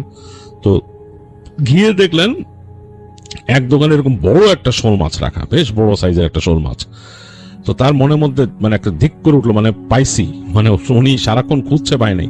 তো গিয়ে সেই মাছালারে বললো যে এই ভাই, দাম কত? কিন্তু একটু আচরণটা এমন ভাবে দেখাইলো যে খুব আগ্রহ নাই আর কি, যেহেতু ওই মাছালা যদি বুঝে ওইখানে একটাই শোল রাখে এবং তার আগ্রহ, তো দাম হাঁকবে। তো মাছালা তার দিকে তাকায় বললো, ভাই এই এখন এই মাছ এটাই আছে, আর কিছু গুড়া মাছ আছে, নিলে নিয়ে যান, এত দাম দিতে হবে, মানে একটা তাকে নির্দিষ্ট দাম বলে। তো আথার মিয়া বুঝেন যে মাছটার দাম মোটামুটি ভালোই চাইছে, কিন্তু আবার এত বেশি না। তো তিনি চিন্তা করলেন যে একটা দাম বলবেন, আর একটা দাম বললেন, দাম বলার পর লোকটা বললেন নেন। তো চিন্তা করলেন যে আরেকটু কমায় বলা যেত। তো দেখলো যে এই চিন্তা করে এখন বলেই ফেলছে দাম, কি আর করার, নিয়ে নিলেন, মাছটাও নিলেন, গুড়া মাছও নিলেন। তো নিয়ে তিনি, এবং ওই মাছ কিন্তু মানে জীবিত অবস্থায় নাই, কেন সারাদিন পড়ে আছে এরকম। তো নিলেন, লোকটা শুধু বললো যে ফ্রেশ আছে, তো বলে এই যে নড়তেছিল একটু আগেও, লোকটা বললো একটু আগে নড়তেছিল। তো তিনি নিলেন, নিয়ে গিয়ে হেঁটে বেরোলেন, বেরোয় গিয়ে লাউ কিনলেন একটা দেখে শুনে সুন্দর, একেবারে সবুজ, গাঢ় সবুজ লাউ। জানেন যে একদম গাঢ় সবুজ যে লাউ হয়, সেটার ভিতরের অংশটা যদি একটু হলদেটে সাদা হয়, সাদার পায়ে হলদেটে থাকে, সেই লাউটা থেকে ফ্লেভার আসে এবং মিষ্টি মিষ্টি ঘ্রাণ আসে। যাই হোক, ওরকম একটা লাউ তিনি বেছে কিনলেন, এখান থেকে কিনে বাসার দিকে আসতেছেন। তো তার বাসাটা একটা চিপা রাস্তা দিয়ে যেতে হয়, কিন্তু মেন রাস্তা থেকে বের হয়ে চিপা একটা রাস্তা দিয়ে যেতে হয়। তো ওখান দিয়ে তিনি যখন যাচ্ছেন হেঁটে হেঁটে, ওই জায়গার একটা জায়গা ছিল, ওই জায়গার মধ্যে মানুষ মনে হয় গাছপালা লাগাইছিল, ছোট বাগানের মতো করছিল কেউ। তো তার পাশে বেড়া পড়ে গেছে, বেড়াটা অনেকটা ভেঙে চলে গেছে। তো সেইখানে তিনি দেখলেন একটা বিড়াল, কালো রঙের একটা বিড়াল, এই বড়, বেশ বড় সাইজের, বের হয়ে সামনে তার মানে একদম তার থেকে প্রায় 4-5 হাত দূরে সামনে দাঁড়ায় ম্যাও ম্যাও করতেছে। বেশ একটু মানে ডাকটাও বেশ কঠিন, মানে সাধারণত বিড়াল রাগ হয়ে গেলে এরকম করে। তো তিনি তাকে দেখে বললেন হপ হপ এরকম করতেছেন, কারণ উনি আসলে তো গার্ডের চাকরি করেন, তার ভিতরে এইসব ব্যাপারে মানে একদমই নাই, বিড়াল আসলো না কুকুর আসলো এগুলাকে তিনি মানে একদম মানে কেয়ারই করেন না। তো উনি যতবার হুপ হুপ করতে দেখে ওটা সরেই না। তো তিনি এরকম ব্যাগ দিয়ে এরকম সামনের দিকে করলেন, তো দেখলো তারপরও সরে না, 2 পা এরকম পিছায় যে আবার মেয়া মেয়া করতেছে। এবং তিনি খেয়াল করে দেখলেন আকাশে কিন্তু চাঁদের আলো আছে, এই চাঁদের আলোতে বিড়াল লেজটা ফুলে গেছে এরকম, তাকে দেখে মেয়াও মেয়া করতেছে অন্যরকম। তো আতার মিয়া একটু চিন্তা করলেন যে এই বিড়ালটা তো ভালোই মানে ঝামেলা করতেছে, তাকাইতেছেন মাটির দিকে ঢিল টিল পান কিনা। তো ঢিল টিল পাওয়ার জন্য তিনি হাত দিছেন নিচে, তো ঢিলটা উঁচা করে দেখেন যে বিড়ালটা নাই, মানে ওখান থেকে মানে একদম গায়েব হয়ে গেছে। আতার মিয়া চিন্তা করলো কই গেল বিড়ালটা, এই চিন্তা করে তিনি আবার হাঁটা দিলেন, আর ঢিলটা হাতেই আছে, ব্যাগটা হাতে, ঢিলটা হাতে। এই সময় তিনি খেয়াল করলেন যে আকাশ গুড়গুড় করতেছে, মানে মেঘ জমতেছে আকাশে, মনে হয় বৃষ্টি হবে। তো তিনি যখন নাকি তাদের বাসার দিকে মোড় নিছেন, মানে এরকম তার যে রাস্তাটা দিয়ে সোজা দিয়ে বাঁয়ে মোড় নিতে হয়, তো ঠিক ওখানে একটা গাছ ছিল, একটা ড্রেনের মতো, ড্রেনের উপর একটা স্ল্যাব ফেলে আর কি রাস্তাটা করা চিকন, এবং ওই জায়গাটা একটু জংলা টাইপের। তো ওখান থেকে যখন দিতেছেন তিনি পার হচ্ছেন, হঠাৎ করে মনে হলো একটা দেয়ালের উপর থেকে তার কাছে ফস করে উঠলো, মানে বিড়াল যেরকম ফস করে ওরকম। তো তিনি তাকায় দেখলেন যে পাশে দেয়ালের উপর অন্ধকারের মধ্যে মনে হলে বিড়ালটা বসে আছে, চোখ দুটা জ্বলতেছে। তো তিনিও সাথে সাথে ইটটা ছুঁড়ে মারলেন বিড়ালটার গায়ে, আর মনে হলো ইটটা দিয়ে থপ করে লাগলো গায়ে, মানে একদম লাগছে, ওনার নিশানা অনেক ভালো মারছে। এবং তার তো ওই ট্রেনিং করা ছিল, তিনি যে ট্রেনিং করতেন আর কি, তার এই গার্ডের জন্য ট্রেনিং করতে হতো তাকে। তো একদম নিশানা জায়গা মতো ধক করে লাগছে ওইটা, উনি তিনি শব্দ পেলেন এবং তারপর দেখলেন বিড়ালটা ওখানে নাই। তো তিনি হাঁটা দিলেন, হাঁটতে হাঁটতে তিনি বাসায় চলে আসলেন, এসে তার স্ত্রীকে বললেন যে মাছ আনছি। তো তো স্ত্রী বললে এতক্ষণ লাগলো আপনার, আবার আপনি যাইবেন, আমি রান্না করবো কখন? তো তিনি তার স্ত্রীকে বললেন, আরে পারবা, কাইটা কুইটা বয় দাও, আমি এর মধ্যে গোসল টোসল করে রেডি হই, আমার রেডি হওয়ার আগে হয়ে যাবো তোমার রান্না, তুমি তাড়াতাড়ি রাঁধতে পারো, আমি জানি। বলে তিনি তার স্যান্ডেল চেঞ্জ করে তিনি চলে গেলেন তাদের ওখানকার কলপাড়, মানে গোসল করার জায়গা, সেই জায়গায় টিন দিয়ে ঘেরা আর কি একটা পাকা চত্বর, সেখানে চাপকল আছে। যে হাত মুখ ধুলেন, ধুয়ে টিয়ে ঘরে এসে তার টোকেটে কাজ করে পরে তিনি রেডি হওয়া শুরু করলেন। তো রেডি হওয়ার জন্য সবকিছু গোছাই গেছেন, তিনি গোসল করে বের হন বাসার থেকে। তো যখন গোসল করতে আবার গেছেন সেখানে যে তিনি মোটামুটি চাপকল থেকে পানি নিলেন বালতিতে চেপে, ওখানে একটা ছোট্ট বাল্ব জ্বলতেছিল, সেই বাল্বটা হচ্ছে ওই যে লাল বা ফিলামেন্টের বাল্ব, সেটা জ্বলতেছিল। তো তিনি পানি নিয়ে শুধু গোসল করার জন্য গায়ে পানি ঢালবেন, এই সময় তার লাইটটা পটস করে কেটে গেল, মানে একদম শব্দ করে কাটছে, টাস করে। তো তিনি একটু মানে ভয় পেয়েছেন, কারণ তার মনে হচ্ছে ইলেকট্রিসিটির কোনো সমস্যা হলো নাকি। তো দেখলেন যে বৃষ্টি হালকা হালকা পড়তেছে কয়েক ফোঁটা। তা তিনি ভাবলেন যে বৃষ্টির পানি পড়াতে মনে হয় বাল্বের মধ্যে পড়ছে, গরম বাল্বে লাগছে এটা, কেন ওইটা খুব বেশি শেডের নিচে ছিল না লাল বাল্বটা, ওটা তার দিয়ে এমনভাবে লাগানো পাশ থেকে হ্যাচলা বৃষ্টি আসে লাগবে। তিনি ভাবলেন হয়তো এই পানি লাগাতে এটা ফেটে গেছে, আর তিনি একটু বিরক্ত হলেন এই যে বৃষ্টি আসতেছে দেখে। তো তাড়াতাড়ি তিনি ভালো মতো পানি ঢাললেন, অন্ধকারে পানি ঢেলে, এবং দেখলেন যে বৃষ্টি হালকা হালকা পড়া শুরু হয়েছে এই সময়। তো তাকায় দেখতেছেন যে তিনি মানে জাস্ট রেডি, মানে বের হয়ে যাবেন, গামছা আরেকটা নিয়ে আসছেন সাথে, বের হয়ে যাবেন কলপাড় থেকে। দেখতেছেন তার যেই গোসলখানা বা কলপাড়, সেটার বাইরে সে বিড়ালটা বসে আছে। তো তার খুবই মানে রাগ হলো, তিনি আবার ওটারে হুস হুস করলেন হাতের এটা দিয়ে। বিড়ালটাও কিন্তু সরতে চায় না, একটু একটু করে পিছায়। তো তিনি বলেন ভালো জ্বালা হয়েছে তো, এটা নিয়ে এটা কই থেকে আমার বাসায় আসছে। এরকম করতে করতে তিনি হুস হুস করতে করতে চলে আসলেন ঘরে ঢুকে তিনি তাড়াতাড়ি তার মতো এসে খেতে বসলেন। দেখলেন তার স্ত্রী খাবার রেডি করে তাকে বেড়ে গোছাই দিছে। তো তিনি খেতে বসলেন, এখানে রান্না হয়ে গেছে, এর মধ্যে তাড়াতাড়ি রান্না করছে তার স্ত্রী, এবং বেশ সুস্বাদু হয়েছে খাবার, খুব পছন্দ করলেন তিনি, একদম খুব মজা করে খেলেন। তো খেতে খেতে তিনি লাস্টের দিকে কাটাগুলো চিবাচ্ছেন তিনি। তো ওই সময় তিনি তাকায় দেখেন তার তিনি বসে একটা ইসের মধ্যে খেতেন, একটা তিরপলের মতো বিছায় সেখানে বসে খেতেন। তিনি তাকায় দেখতেছেন তার দরজার বাইরে, তার যে ঘরে যেখানে বসে খাচ্ছেন দরজার বাইরে বিড়ালটা বসে আছে, কালো বিড়ালটা ছায়ার মধ্যে। এখান থেকে কিন্তু ঘরের আলো বেরোচ্ছে সেটার মধ্যে না, ছায়ার মধ্যে বিড়ালটা বসা, চোখ দুটো জ্বলতেছে, তার দিকে তাকায় আছে। তো তিনি আরো বিরক্ত হয়ে গেলেন যে এইটা এইখানকে আসছে। তিনি তা বললো, তার স্ত্রীকে বললেন লাঠি দাও তো একটা, এটা লাঠি দাও, এটা এই বিড়াল আমার এই রাস্তার থেকে জ্বালাইতেছে, এটা এখানে আমার সাথে এখানে আইসান খাইতে একেবারে। তার স্ত্রী বলতেছেন যে কাটা কুটা দিয়ে দিই। কিসের কাটা দিবা? কোনো কাটা দিবা না, এটা শয়তান বিড়াল, কিচ্ছু দিবা না রে বলে সে কাটা কুটা সরায় রেখে তিনি উঠে গেলেন, এবং তিনি খুঁজলেন ওই যে তাদের দরজা ঠেকনা দেয় লাঠি, সেটা নিয়ে তিনি মানে ওটা মানে মারবেন এরকম আর কি। তো তিনি এরকম ধাওয়া দিতে গেলেন, তো বিড়ালটা সরে গেছে ওখান থেকে, তিনি দেখলেন বিড়ালটা নাই। তো তিনি বুঝলেন চলে গেছে। তো তিনি বাইরে মানে ঘর থেকে বের হয়ে বারান্দা দিয়ে বাইরে যে হাত ধুলেন, হাত ধুয়ে দেখতেছেন বৃষ্টি পড়তেছে, টপ টপ টপ টপ করে, হালকা হালকা ঝিরিঝিরি বৃষ্টি। তিনি স্ত্রীকে বললেন সমস্যা হয়েছে তো, বৃষ্টি পড়া শুরু হইলো। যাই হোক, আর তার স্ত্রীকে বললেন ওই বিড়াল, শয়তান বিড়াল যদি আমার বাসার আশেপাশে আসে কাটা দিবা না, খবরদার, আরো লাই পাইবো, এটা আরো আইবো। এগুলো বলে তিনি হাতটা ধুয়ে তিনি তার মতো কাপড় চোপড় পরলেন, এবং তার উপরে গায়ে চাপাইলেন তার একটা এরকম রেইনকোট ছিল, প্লাস্টিকের রেইনকোট, সেটা পরতেন আর কি যখন ডিউটিতে থাকতেন। তো এটা পরে তিনি বের হয়ে গেলেন। তো যাচ্ছেন রাস্তা দিয়ে, বৃষ্টি পড়তেছে, তিনি বুট জুতা পরা, ঠক ঠক ঠক ঠক শব্দ হচ্ছে, বুটের শব্দ হচ্ছে রাস্তায়, আর তার গায়ের মধ্যে বৃষ্টির ফোঁটা পড়তেছে, টপ টপ টপ টপ শব্দ, এবং তিনি হেঁটে হেঁটে যাচ্ছেন। তো এক পর্যায়ে বেরোলেন মেন রোডে, এসে দেখলেন মেন রোড বেশ ফাঁকা হয়ে আছে, গাড়ি ঘোড়া তেমন নাই, মানে হঠাৎ দু একটা গাড়ি যাচ্ছে, আর মানে বাস দেখলেন না অনেকক্ষণ। তো যাই হোক, তিনি হাঁটা শুরু করলেন, হাঁটতে হাঁটতে যাচ্ছেন। তো অনেক সময় তিনি রিক্সা নিয়ে নেন একটা, তো দেখলেন যে একটা রিক্সা আসতেছে, ওইটা নিয়ে উঠে গিয়ে রিক্সায় করে এক সময় যা নামলেন হাসপাতালের সামনে। তো তখন কিন্তু ওই বৃষ্টি এক নাগাড়ে চলতেছে, ওরকম পটপট পটপট করে বৃষ্টি পড়তেছে। তো ঢুকলেন হাসপাতালে, ঢুকে তার ওই মানুষদের সাথে কথাবার্তা বললেন যারা ওখানে কাজ করতো। তো বলে তারপর তারা বললো যে আজকে একটু লেট করছে না তার ভাই, কি ব্যাপার, কারে রাস্তার মধ্যে রিক্সা নাই, কি যে একটা অবস্থা, আর বাসায় বাজারে পাঠাইছিল সন্ধ্যায়, বাজারে যে লেট হয়ে গেছে বলে তিনি তাদের কাছ থেকে বিদায় নিয়ে হাঁটা শুরু করলেন। তার মতো করিডোর দিয়ে হাঁটতেছেন, ফাঁকা জায়গায় বেরোতেছেন না, ফাঁকা জায়গাটা হচ্ছে মাঠের মতো এরকম বড়, ওখানে কোনাকুনি আগে অন্য সময় বৃষ্টি না থাকলে হেঁটে চলে যান আর কি। এর মধ্যে দেখতেছেন যে মেঘের ডাক বাড়তেছে, গুড়ু গুড়ু শব্দে, মাঝে মাঝে বৃষ্টিও একটু বেড়ে যাচ্ছে। তো তিনি করিডোর দিয়ে হেঁটে হেঁটে এই বিল্ডিং ওই বিল্ডিং এরকম করে তার সবগুলো রাউন্ড সারলেন। এখন তার যাওয়ার পালা হচ্ছে মর্গে। তো মর্গের দিকে যাচ্ছেন তিনি। তো চিন্তা করলেন যে আমি এখানে একটু থামি, অফিসে এখানে একটু চা খাই, ওদের ওখানে চা থাকে, ওখানকার একজন সিস্টার আছে, তিনি চা রাখেন ফ্লাস্কে। তো তার সাথে একটু কথা বলে যাই, একটু গল্প করে যাই, কারণ তো বেরিয়ে আমার বেরোইতে হবে ফাঁকা জায়গায়। তো এটা যখন নাকি ওই সিস্টারে ওখানে আসছেন, সিস্টারে বলেন যে সিস্টার চাটা খাওয়াবেন নাকি। তো উনি চা দিল, ওনাকে চা দিয়ে বলতেছে যে আজকে তো ওইখানে ডেড বডি আছে। বলে তাই নাকি? হ্যাঁ, এটা আসছে, রাত্রে আসছে আজকে। আর নাই তো ওইখানে, মানে যে কাজ করে আর কি, সে নাই ওখানে। ডোম যে আছে কাজ করে সে নাই। তো ওখানে রাখছে চা পাতা টাতা দেয়া, বরফ টরফ দেওয়া রেখে দিছে ভিতরে। তো আপনার থাকতে হইব কিন্তু এখানে আপনার খুব বেশি লাগবো না, ওখানে থাকেন। তা তার মিয়া বললো আচ্ছা ঠিক আছে, কোনো অসুবিধা নাই, যাই চাটা খেয়ে যাই, অনেক ধন্যবাদ চা খাওয়াইছেন। তো সিস্টারকে ধন্যবাদ দিয়ে তিনি বের হয়ে গেলেন ওইখান থেকে। তো হেঁটে যাচ্ছেন মর্গের দিকে। এই জায়গাটা বলছি যে হাসপাতালের একটু পেছন দিকে, একটু ফাঁকা, এবং বৃষ্টি কিন্তু একটু বাড়ছে।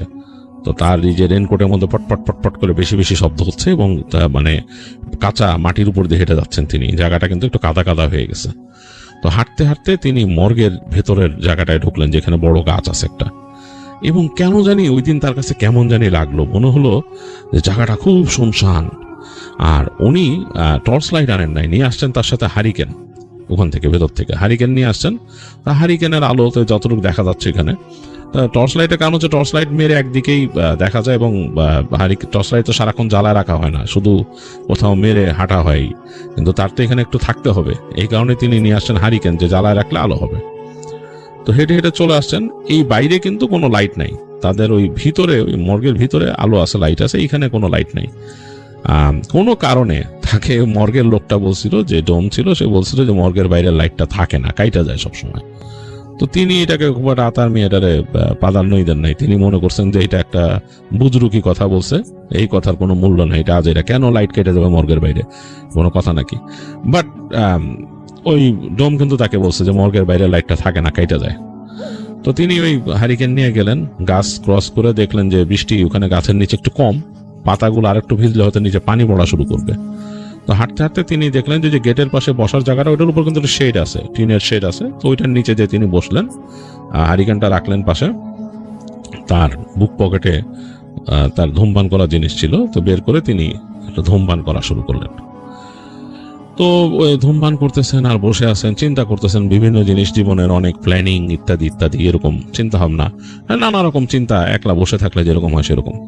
তো হঠাৎ করে তার কাছে খুব বেশি রকমের চা পাতার ঘ্রাণ আসা শুরু করলো নাকে। মনে হচ্ছে যে একেবারে কাঁচা চা পাতার ঘ্রাণে ভরে গেছে চারিপাশ। মানে চা পাতা যদি হালকা লিকার করা হয়, যেমন একটা কাঁচা চা পাতার একটা ঘ্রাণ, সেটা খুব প্রবলভাবে আসতেছে। তো তখন তিনি ভাবলেন যে ওখানে মনে হয় যে বরফ চা পাতা কি কি দিয়ে রাখা থাকে, বডি ওরকম কিছু নাকি হইতে পারে, মানে ওইটারই ঘ্রাণ মনে আসতেছে। তো তিনি আর ওইটা নিয়ে মাথা ঘামাচ্ছেন না। তো কিন্তু তার বারবার তার চোখ যাচ্ছে যে ওই যে মর্গের যে ঘরটা, সেটা দরজার দিকে আর কি, মানে তাদের যে ওখানে কাটা ঘর যেটা আছে, ডেড বডি করার যে দরজাটা, মানে রুমটা, সেটা দরজার দিকে চোখ যাচ্ছে। তো দরজা দেখতেছেন তিনি লাগানো এবং তালা মারা। তো যাই হোক, আবার তিনি কিছুক্ষণ তাকে, এবং প্রবলভাবে তার ওখানে ঘ্রাণ আসতেছে, মানে এরকম চা পাতার ঘ্রাণ খুব ব্যাপকভাবে লাগতেছে তার কাছে। একটু পরে তার মনে হলো যে তার মাথার উপর যে আম গাছটা ছিল বড়, সে আম গাছের মধ্যে কিছু একটা নড়াচড়া করে গেল। তিনি একটু ভালো মতো তাকাইলেন মাথার উপর দিয়ে, কি ব্যাপার, কে আম গাছের উপর নড়াচড়া করে এরকম রাতের বেলা।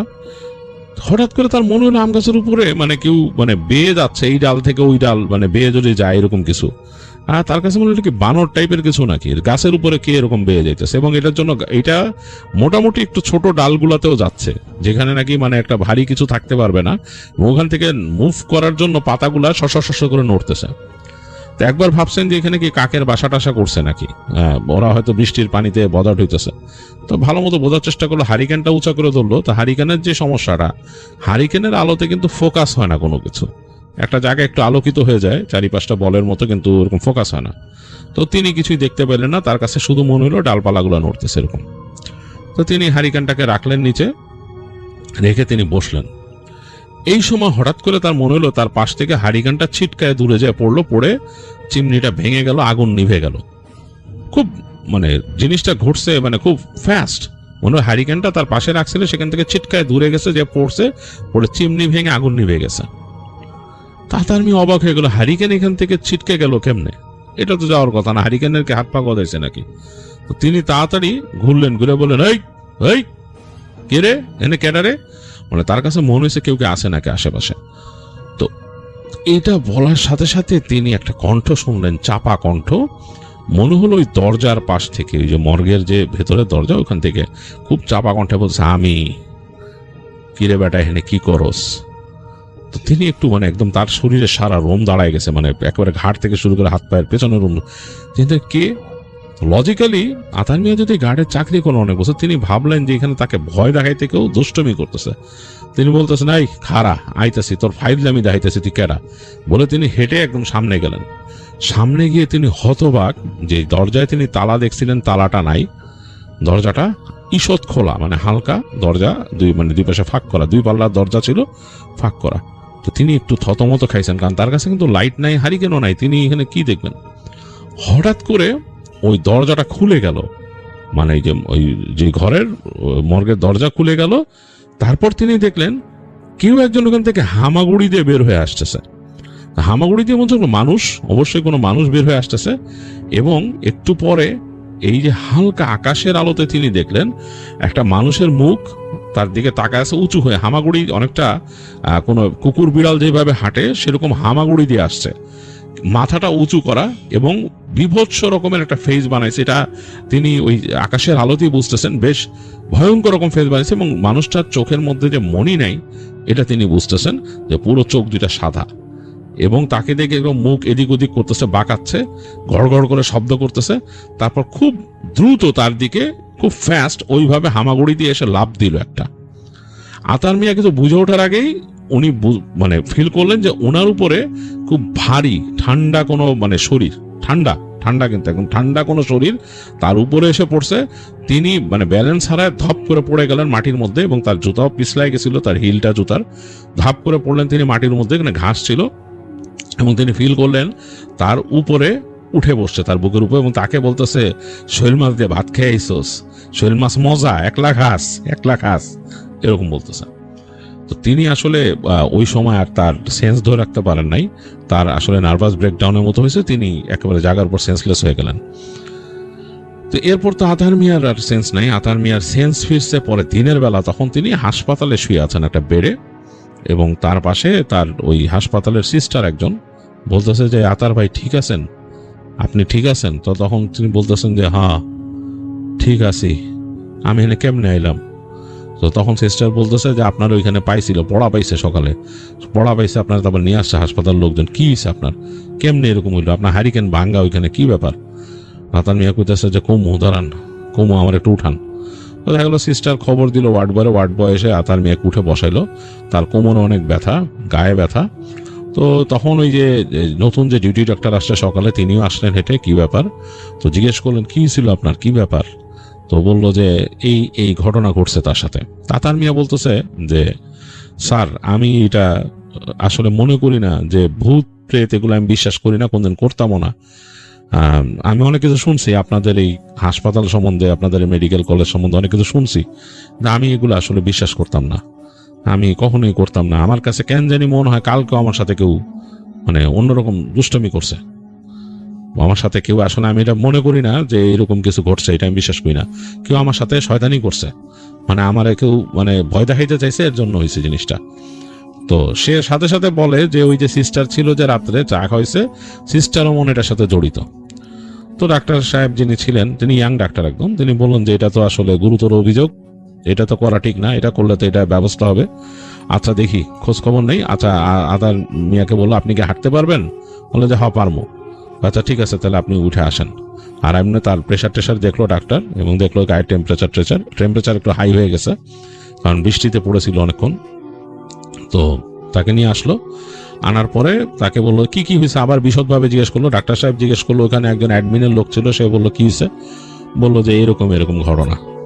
তাকে বললো যে আচ্ছা ঠিক আছে, মানুষটা কেমন ছিল? মর্গের দরজা খোলা দেখছেন? হ্যাঁ খোলা দেখছি। কয় তালা ছিল না? আপনি শিওর? কয় আমি একদম শিওর, তালা মারা ছিল না, দরজা খোলা ছিল।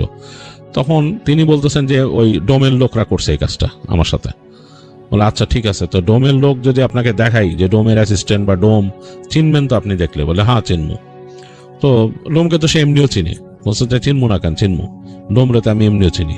তো যাই হোক, তাকে নিয়ে গেল ডাক্তার এবং অ্যাডমিনের লোক নিয়ে ওখানে ডোমের সামনে। ডোম তো বললো যে চেতা উঠছে। ডোমকে যখন বলছে, ডোম ফার্স্টে একটু মানে খারাপ ফিল করছিল এই ঘটনা শুনে।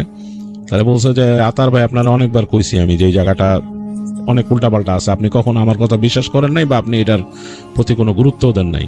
কিন্তু আসলে আপনাকে বুঝতে হবে এটা কিন্তু মর্গ। হ্যাঁ, মানুষ আমরা করে ভয় দেখাই না, ভয় দেখাইতে চাইও না এটা, কিন্তু মানুষজন এখানে অনেকে আছে ভয় পায়। তো এই ব্যাপারটা বুঝতে হবে আপনাকে। তো আপনি হুদাকামে বলেন যে আমরা আপনারা ভয় দেখাইছি, কেন আপনারা ভয় দেখাইতে যাবো আমরা? তো বলে যে আপনার অ্যাসিস্ট্যান্ট আনে। অ্যাসিস্ট্যান্টও মানে খুব রাগ করছে, তার চেহারাও ওইটা না। আতার মেয়ে নিজেই বলে যে না, আসলে ওনারা কেউ না, আমি দুঃখিত। তো তখন তাকে ডোম বলে যে আপনারা একটু ডেড বডিটা দেখাই, দেখেন তো আপনার মানে আপনি কি এরকম কাউকে দেখছেন নাকি? তো তাকে নিয়ে যায় ভিতরে। তো তখন নাকি আতার মিয়া যখন যায় ওই জায়গায় এরকম গন্ধ পাচ্ছে অনেক, এবং এটা তো মানে পুরান হয়েছে, ডেড বডিটা এখন রাখে, এবং ওই জায়গায় খুব ভালো সংরক্ষণের ব্যবস্থা যে তা না। যাই হোক, সেই ডোম তাকে নিয়ে গেল ওই ডেড বডির কাছে। তো ডেড বডিটা একটা কাঠের কফিনের মধ্যে রাখা, ঢাকনা দেয়া না, ঢাকনা উঠানো। ভিতরে দেখা যাচ্ছে যে ওরকম কাপড় দিয়ে মোড়ানো, আর ওই চা পাতা টাতা এগুলো দিয়ে রাখছে এসে। যাই হোক, ওই কাপড়টা সরালো আর কি মুখের কাছ থেকে। তো চেহারাটা দেখে মানে আতার মিয়া 2 পা পিছায় আসছে ভয়ে, একদম পিছায় আসছে। তো ডোম বলছে কি হয়েছে? বলে যে আমি এরই দেখছি কালকে। তো তখন ডোম বলছে এটা কি সম্ভব? সে ভিতরে ছিল, তালা মারা ছিল, সে আপনার এখানে, সেটা মৃত মানে বডি, আমি নিজেই এটা পরীক্ষা করছি, এটা মৃত, এতো মানে তার মৃত্যু হয়েছে। তো সে তো আসলে আসার কথা না আপনার কাছে, কিভাবে কি? তাতার মিয়া বলে যে আমি এটাই দেখছি। তাতার মিয়ার অবস্থা খারাপ হয়ে যায় তখন, মানে সে খুব ভেঙে পড়ে আর কি। ডাক্তাররা তাকে নেয়, তাড়াতাড়ি নিয়ে তাকে মানে একটু রিল্যাক্স করার ওষুধ দেয় এবং স্যালাইন দেয়, এবং তার বাড়িতে খবর পাঠানোর ব্যবস্থা করে, বলে যে উনি একটু অসুস্থ হয়ে গেছে, আবার তাকে বলে যে আপনি রিল্যাক্স করেন আগে।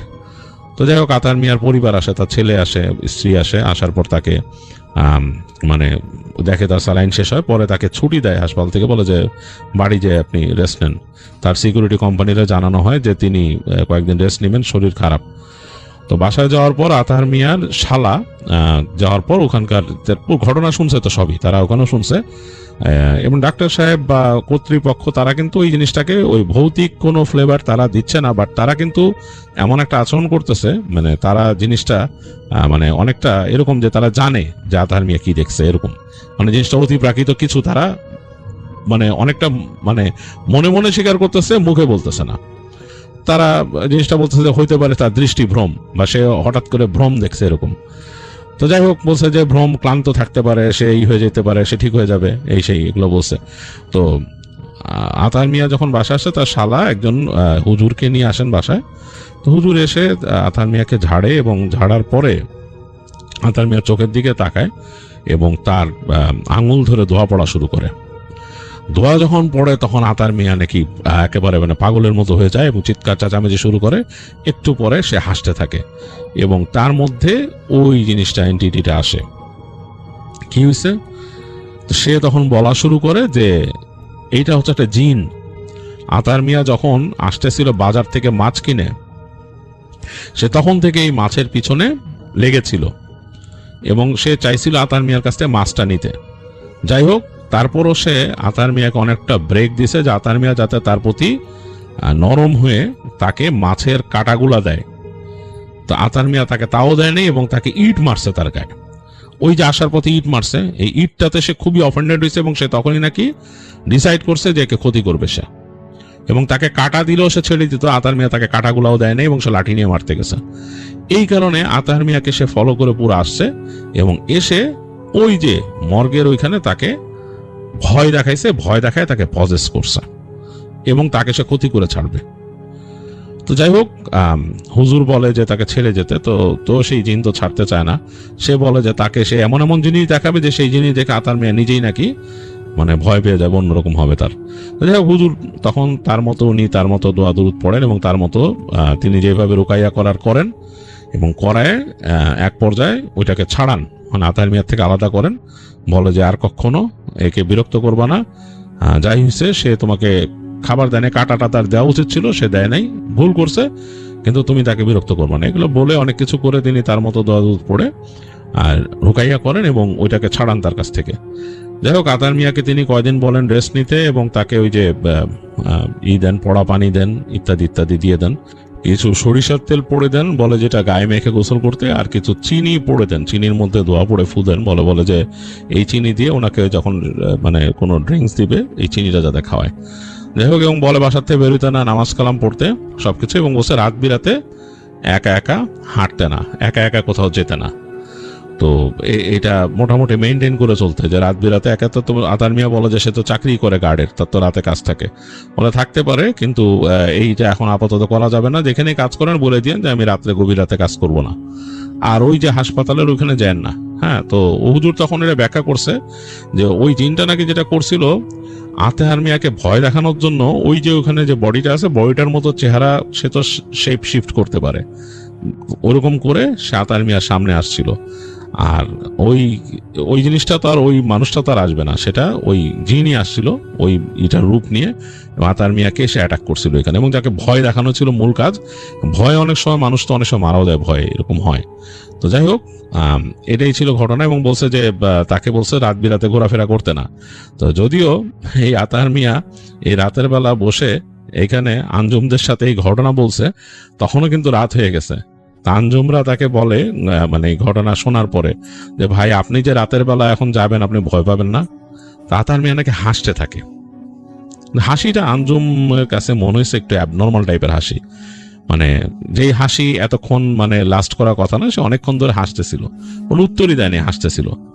আঞ্জুমরাই উঠে যায় ওখান থেকে, কেমন জিনিসটা অস্বস্তি লাগে তাদের কাছে। তো বলে যে এটা কেমন একটা ব্যাপার স্যাপার, মানে জিনিসটা এরকম। তো পরবর্তীতে নাকি ওই আঞ্জুমের বন্ধুরা ওই দোকানের লোকটাকে জিজ্ঞেস করছে যে এই লোকটা কে, এরকম কি? আরে ভাই থাকে ওদিকে, একটু পাগল ধরনের, অন্যরকম, এই লোক স্বাভাবিক না, এ রাতে একলা এসে বসলে আমার কাছে ভয় লাগে। দোকানদার বলছে যে একলা ভয় লাগে, কেমনে কেমনে কথা কয়, কেমনে কেমনে তাকায়, তারে মানে আমার কাছে স্বাভাবিক মনে হয় না। তো যাই হোক, আঞ্জুম এই আতার মিয়ার ঘটনা যেটা, সেটা সে তার কাছে বেশ লাগছে এবং সে শেয়ার করছে আমাদের কাছে। আর আপনারা আমাদের সাথে থাকবেন, ঘটনা পাঠিয়ে আমাদেরকে সঙ্গ দেবেন, আমাদের চ্যানেলটি সাবস্ক্রাইব করবেন, লাইক দেবেন, শেয়ার করে দেবেন। তাহলে বিদায় নিয়ে নিচ্ছি আজকের মতো। আল্লাহ হাফেজ, টাটা।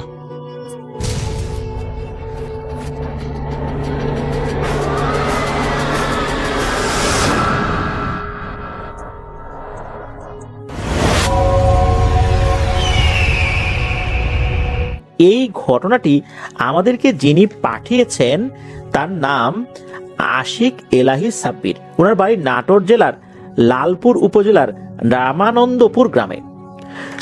উনি যে ঘটনাটি আমাদেরকে পাঠিয়েছেন, এই ঘটনাটি মূলত ঘটেছিল এই লালপুর উপজেলার দূরদরিয়া ইউনিয়নের বীর মুক্তিযোদ্ধা আজাদ মিয়ার পরিবারের সাথে। ঘটনাটি এই সাব্বির ভাই বীর মুক্তিযোদ্ধা আজাদ মিয়ার পরিবারের কাছ থেকেই শুনেছিলেন। এটি ওই গ্রামের একটি প্রচলিত ঘটনা। ঘটনাটি ঘটেছিল 1985 থেকে 1990 সালের মধ্যে। এই বীর মুক্তিযোদ্ধা আজাদ মিয়ার ছিল একটি বড় পরিবার, তার 5 মেয়ে এবং 3 ছেলে। জমি জমা মোটামুটি ছিল, খুব বেশিও না কমও না। তো আজাদ মিয়া এই জমি জমা চাষাবাদ করেই চলতেন। যেহেতু বড় পরিবার, কষ্ট তো হতোই। আর ওনার যেই ছেলেমেয়েরা ছিল, এদের মধ্যে সবচেয়ে বড় যে সন্তান, তার নাম হচ্ছে মোহাম্মদ আব্দুল লতিফ মিয়া, তার সাথে ঘটনাটি ঘটেছিল। তো এই যে আব্দুল লতিফ মিয়া, সে যেহেতু পরিবারের বড় সন্তান, বাবা একার কতটুকু কাজ করবে, তার তো অনেক কষ্ট হয়ে যায় এত বড় পরিবারের ভরণ পোষণ করতে। এই জন্য আব্দুল লতিফ মিয়া সে মোটামুটি যখন বোঝা শিখেছে, যখন কাজ করার মতো তার বয়স হয়েছে, তখন থেকেই তার বাবার সাথে কাজে যুক্ত হয়ে গেছে।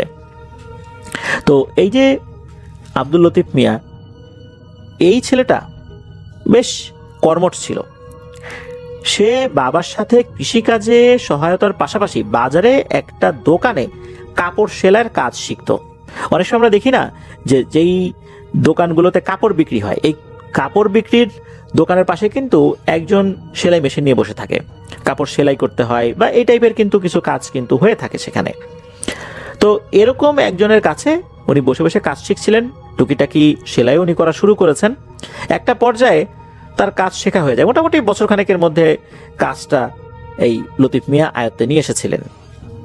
এরপর উনি পুরনো একটি সেলাই মেশিন কিনে নিজের বাড়িতেই গ্রামের মানুষদের কাপড় চোপড় সেলাই করতেন। পাশাপাশি কৃষিকাজ তো আছেই, তবে অভাব অনটনের শেষ ছিল না। আগে কিন্তু জমি জমা যার যত বেশি, এই জমি জমাগুলো দেখাশোনা করতে তার পেরেশানিও তত বেশি ছিল। আর জমি জমা বেশি থাকলেই যে অনেক ফসল পেত তা কিন্তু না। বিশেষ করে গ্রাম অঞ্চলে ওই 1985 থেকে 90 সালের মধ্যে যেই সময়টা, তখনও কিন্তু গরু দিয়ে হাল চাষ করা হতো। ট্রাক্টরগুলো কিন্তু তখনও ব্যাপকভাবে পৌঁছায়নি, যার কারণে তার যতটুকু জমি ছিল এই জমিগুলো থেকে খুব বেশি ফসল এই বীর মুক্তিযোদ্ধা আজাদ মিয়া ফলাতে পারতেন না। এটা একটা বড় সমস্যা ছিল। আর ওই বিদ্যুৎবিহীন ওই সময়ের ওই গ্রামে তখন সন্ধ্যার পরেই কিন্তু নেমে আসতো এক ধরনের নিস্তব্ধতা, যেটা ওই সময়ের বাস্তবতায় যারা ফিল করতে পারবেন তারা বুঝতে পারবেন। এখনকার বাস্তবতায় এটা ফিল করাটা বেশ কঠিনই হয়ে যায়।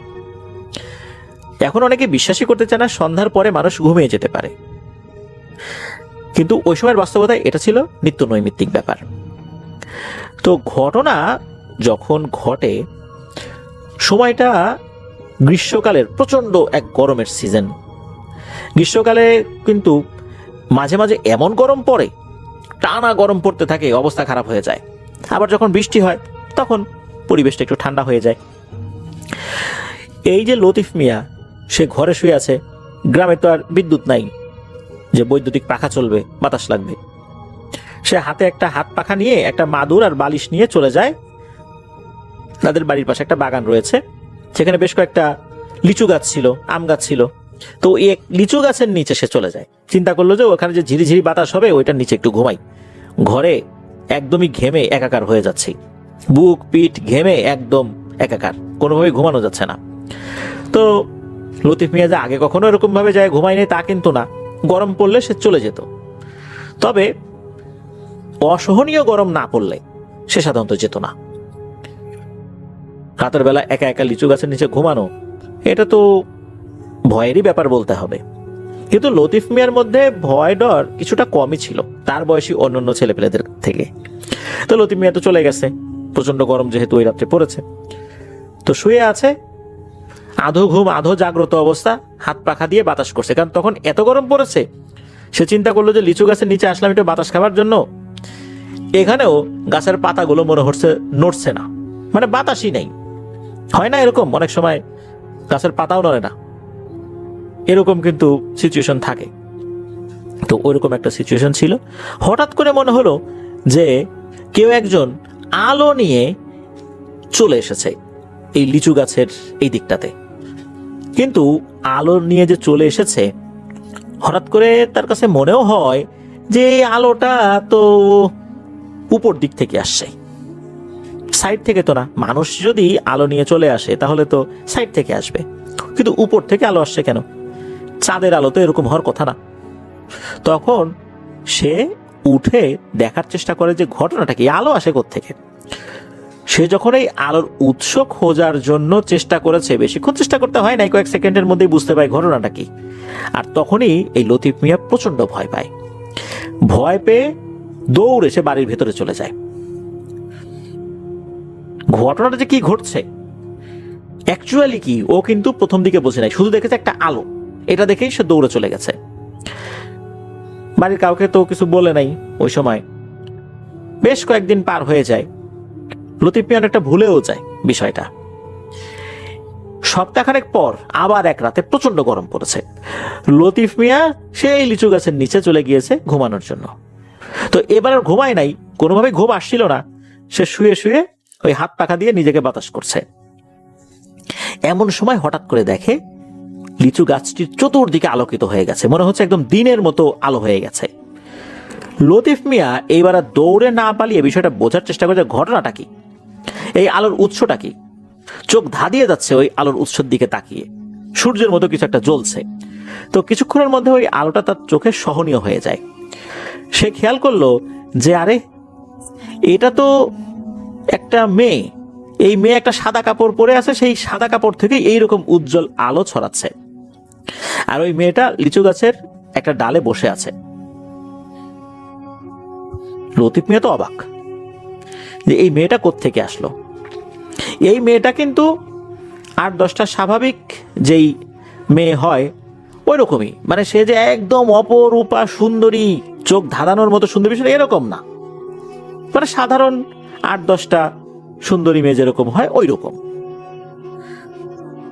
ওই মেয়েটা লতিফ মিয়াকে দেখে ফেলে। লতিফ মিয়াকে দেখার পর লতিফ মিয়াকে বলে যে লতিফ মিয়া, ভয় পাবার কোনো কারণ নাই, তুমি তো আমাকে দেখে ফেলছো, সেদিন দৌড়ে পালিয়ে গেছিলা, তো তাতে কোনো সমস্যা নাই। তুমি যে আমাকে দেখেছো, তুমি কাউকে বলো না, যেহেতু সেদিনের কথা কাউকে বলো নাই, আজকেও কাউকে কিছু বলার দরকার নাই। আমি আসি মাঝে মাঝে, এখানে এসে বসি, বিশ্রাম নেই, আবার চলেও যাই। রাতের বেলা তো এখানে কেউ আসে না, তো যেহেতু গরম পড়েছে এই জন্য তুমি আসছিলা। আমিও এই বিষয়টা নিয়ে কাউকে বলবো না আমার সম্প্রদায়ের কাছে, তুমিও কাউকে বলো না। আর তোমার বিষয়ে আমি খোঁজখবর নিয়েছি, অনেক কষ্ট হয় তোমার এবং তোমার বাবার এত বড় সংসার। আল্লাহর কাছে দোয়া করব যেন তোমাদের সংসারে আল্লাহ তাআলা বরকত দান করেন। তো লতিফ মিয়ার সাথে কিছু সাধারণ কথাবার্তা হয় আর কি।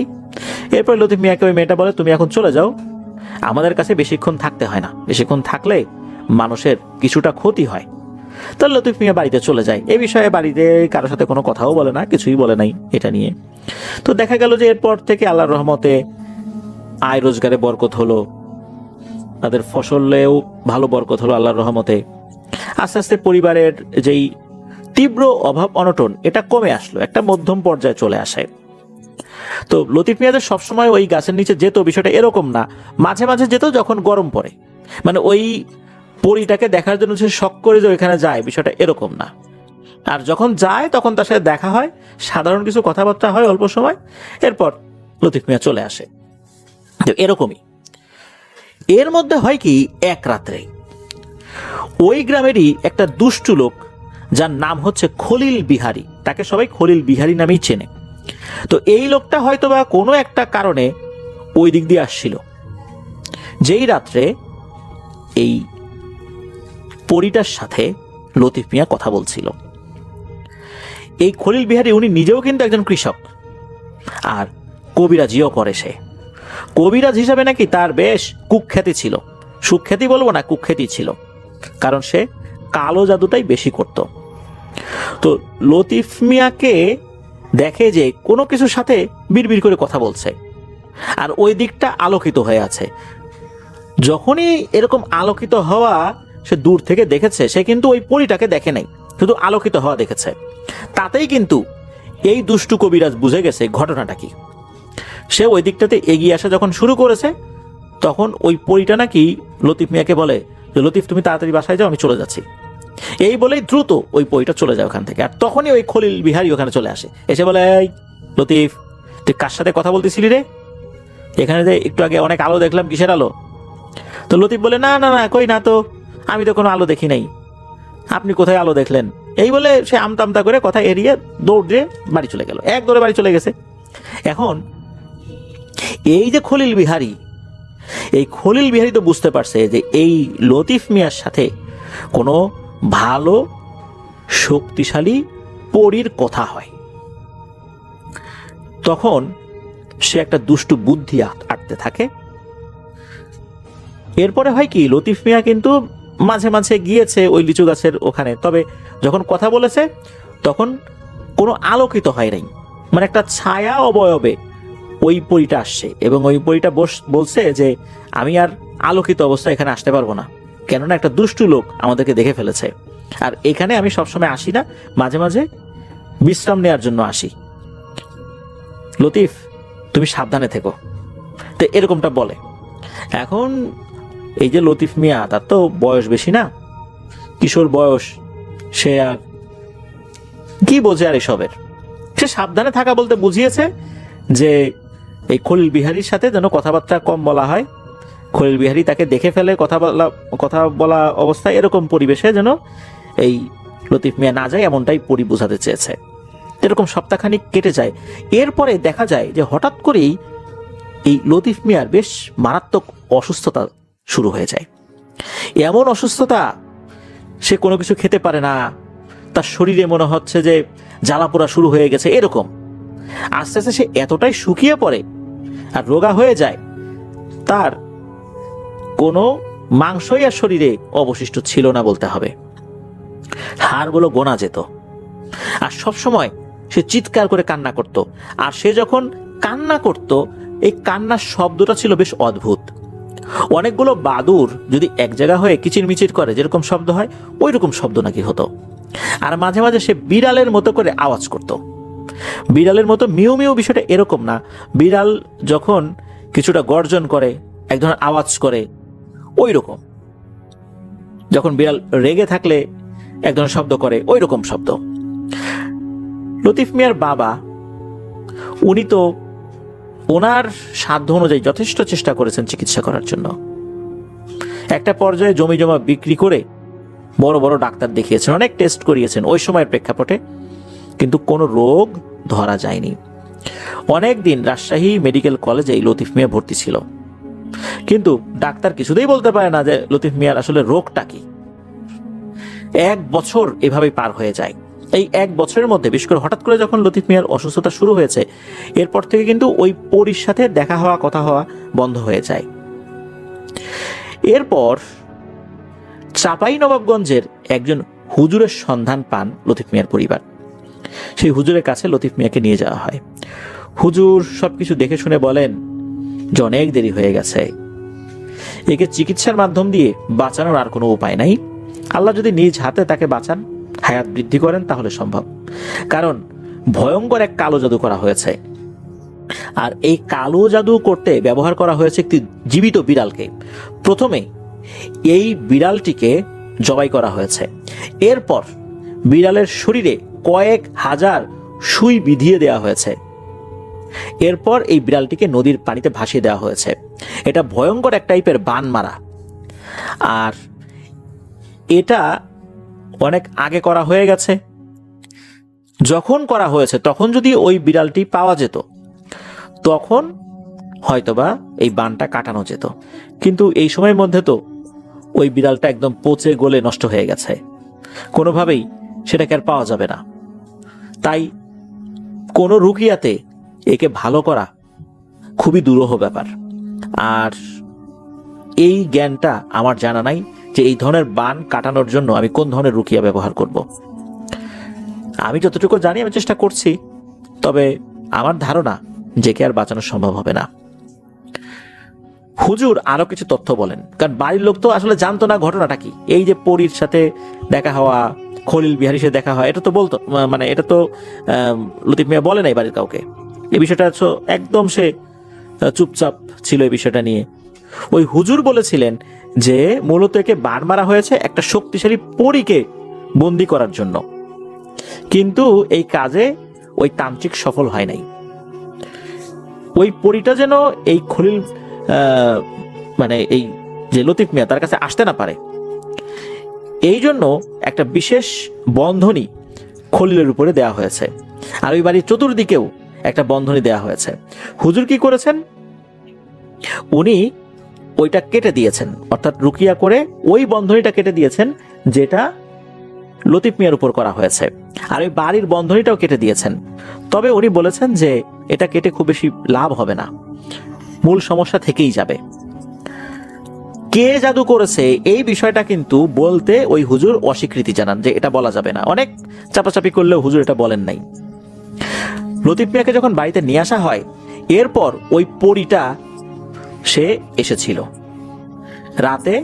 ওই পরীটা আসার পর ওই পরীটা সব কথা খুলে বলে যে মূলত ওই খলিল বিহারী এই ভয়ঙ্কর কাজটি করেছে, আর এই কারণে ওই পরীটাও কোনোভাবেই সে লতিফ মিয়ার সাথে দেখা করতে পারেনি। লতিফ মিয়াকে দিয়ে ওই পরীটাকে বশ করার একটা চেষ্টা করেছিল, কিন্তু কোনোভাবেই সে সমর্থ হয়নি। কারণ এত বড় বিদ্যা বা এত বড় তান্ত্রিক বিদ্যা সে অর্জন করে নাই যাতে করে সে ওই পরীকে বশ করতে পারবে। সে মনে করছিল খুব সহজে কাজ হয়ে যাবে, কিন্তু সেটা হয়নি। ওই পরী লতিফ মিয়ার কাছ থেকে বিদায় নেয়, এই বলে বিদায় নেয় যে লতিফ, তোমার সাথে আমার দেখা হওয়াটা আসলে তোমার জন্য ক্ষতি হয়েছে। তোমার সাথে যদি আমার দেখা না হতো তাহলে আজকে তোমার এই পরিণতি বরণ করতে হতো না। আমি আমার জায়গা থেকে চেষ্টা করতে পারতাম যদি ঠিক সময় তোমার সাথে আমি দেখা করতে পারতাম, কিন্তু আল্লাহ সেটা চান নাই, আমার আওতার বাইরে চলে গেছে। তোমাকে নিয়ে আমি আমার গোত্রের সাথেও কথা বলেছি, তারাও বলেছে যে এটা এখন আর করা সম্ভব না, এটা এমন একটা পর্যায়ে চলে গেছে, আমাকে ক্ষমা করো। আর এই বিষয়টা তখন প্রকাশের অনুমতি দেওয়া হয়, অর্থাৎ লতিফ মিয়া যেন পরিবারকে এই বিষয়টা প্রকাশ করে যে কিভাবে কি হয়েছে না হয়েছে, ওই পরির বিষয়টা আরও ডিটেলসের জন্য প্রকাশ করে, এই বিষয়ে পরি অনুমতি দেয়। এরপর লতিফ মিয়া পরিবারের কাছে সব কথা খুলে বলে। পরিবার থেকে কিন্তু ওই খলিল বিহারীকে ধরা হয়েছিল, খলিল বিহারী সব কথা অস্বীকার করে। এখন এটা তো কোনো প্রমাণ নাই, বিচার সালিশ করে তো লাভ নাই, যার কারণে ওই খলিল বিহারী কোনো কিছু করা যায়নি। অল্প কিছুদিনের মাথায় লতিফ মিয়ার মৃত্যু হয়। পরিবারের অন্য কোনো সদস্যদের সাথে কোনো ধরনের ভয়ের ঘটনা ঘটেনি আল্লাহর রহমতে। আর আশিক এলাহি সাব্বির ভাই যতটুকু জানিয়েছেন যে এই যে খলিল বিহারী উনি নাকি এখনো বেঁচে আছেন, তার বয়স এখন 107 বছরেরও বেশি। তবে উনি যে এই লতিফ মিয়াকে কালো জাদু করেছিলেন এটা উনি ওই সময় স্বীকার না করলেও এখন সেটা স্বীকার করেন। তিনি এখন অনুশোচনা করেন তিনি যে কাজটি করেছেন সেটা অন্যায় করেছেন। প্রিয় লিসেনার্স, দারুণ একটা ঘটনা ছিল, খুব ভালো লেগেছে আমার কাছে। এই পর্যন্তই ছিল ঘটনা। আমার জন্য দোয়া করবেন, আমার পরিবারের জন্য দোয়া করবেন, আপনাদের জন্য দোয়া রইল, আপনাদের পরিবারের প্রত্যেকের জন্য দোয়া রইল। বিদায় নিচ্ছি, আসসালামু আলাইকুম।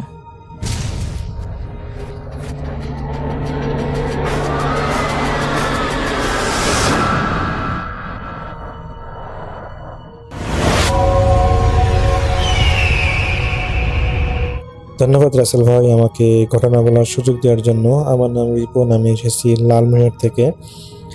আজকে যে ঘটনাটা আমি আপনাকে শেয়ার করব, এই ঘটনাটা আমাকে শেয়ার করেছেন, তার নাম হলো মোশারেফ, আর তার বাড়ি হচ্ছে গাইবান্ধা উপজেলার সাদাঘাট উপজেলায়।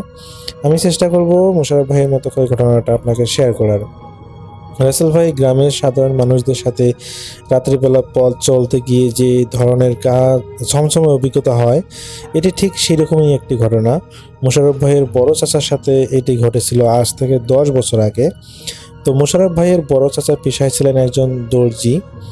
ঈদের সময় কাজের খুব চাপ, তাই সেদিন দোকান বন্ধ করে ফিরতে ফিরতে ওনার প্রায় 1টা বেজে গেল। তো গ্রামের রাতের রাস্তা তখন আসলে একদম জনমানবহীন।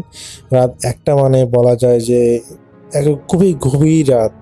তো ওনার হাতে একটা পুরনো টর্চ লাইট এবং সাইকেলের ক্যারিয়ারে নতুন নতুন কাপড়ের বান্ডিল ছিল।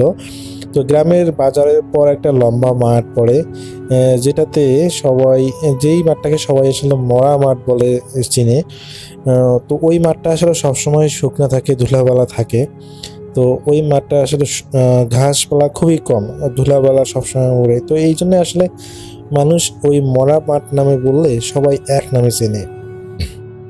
তো সেই মাঠের একদম মাঝখানে একটা বিশাল পুরনো তাল গাছ আছে। লোকে মুখে শোনা যায় যে ওই গাছের নিচে গভীর রাতে কেউ যদি দাঁড়িয়ে থাকে তো তাহলে নাকি তার সমস্যা হয়।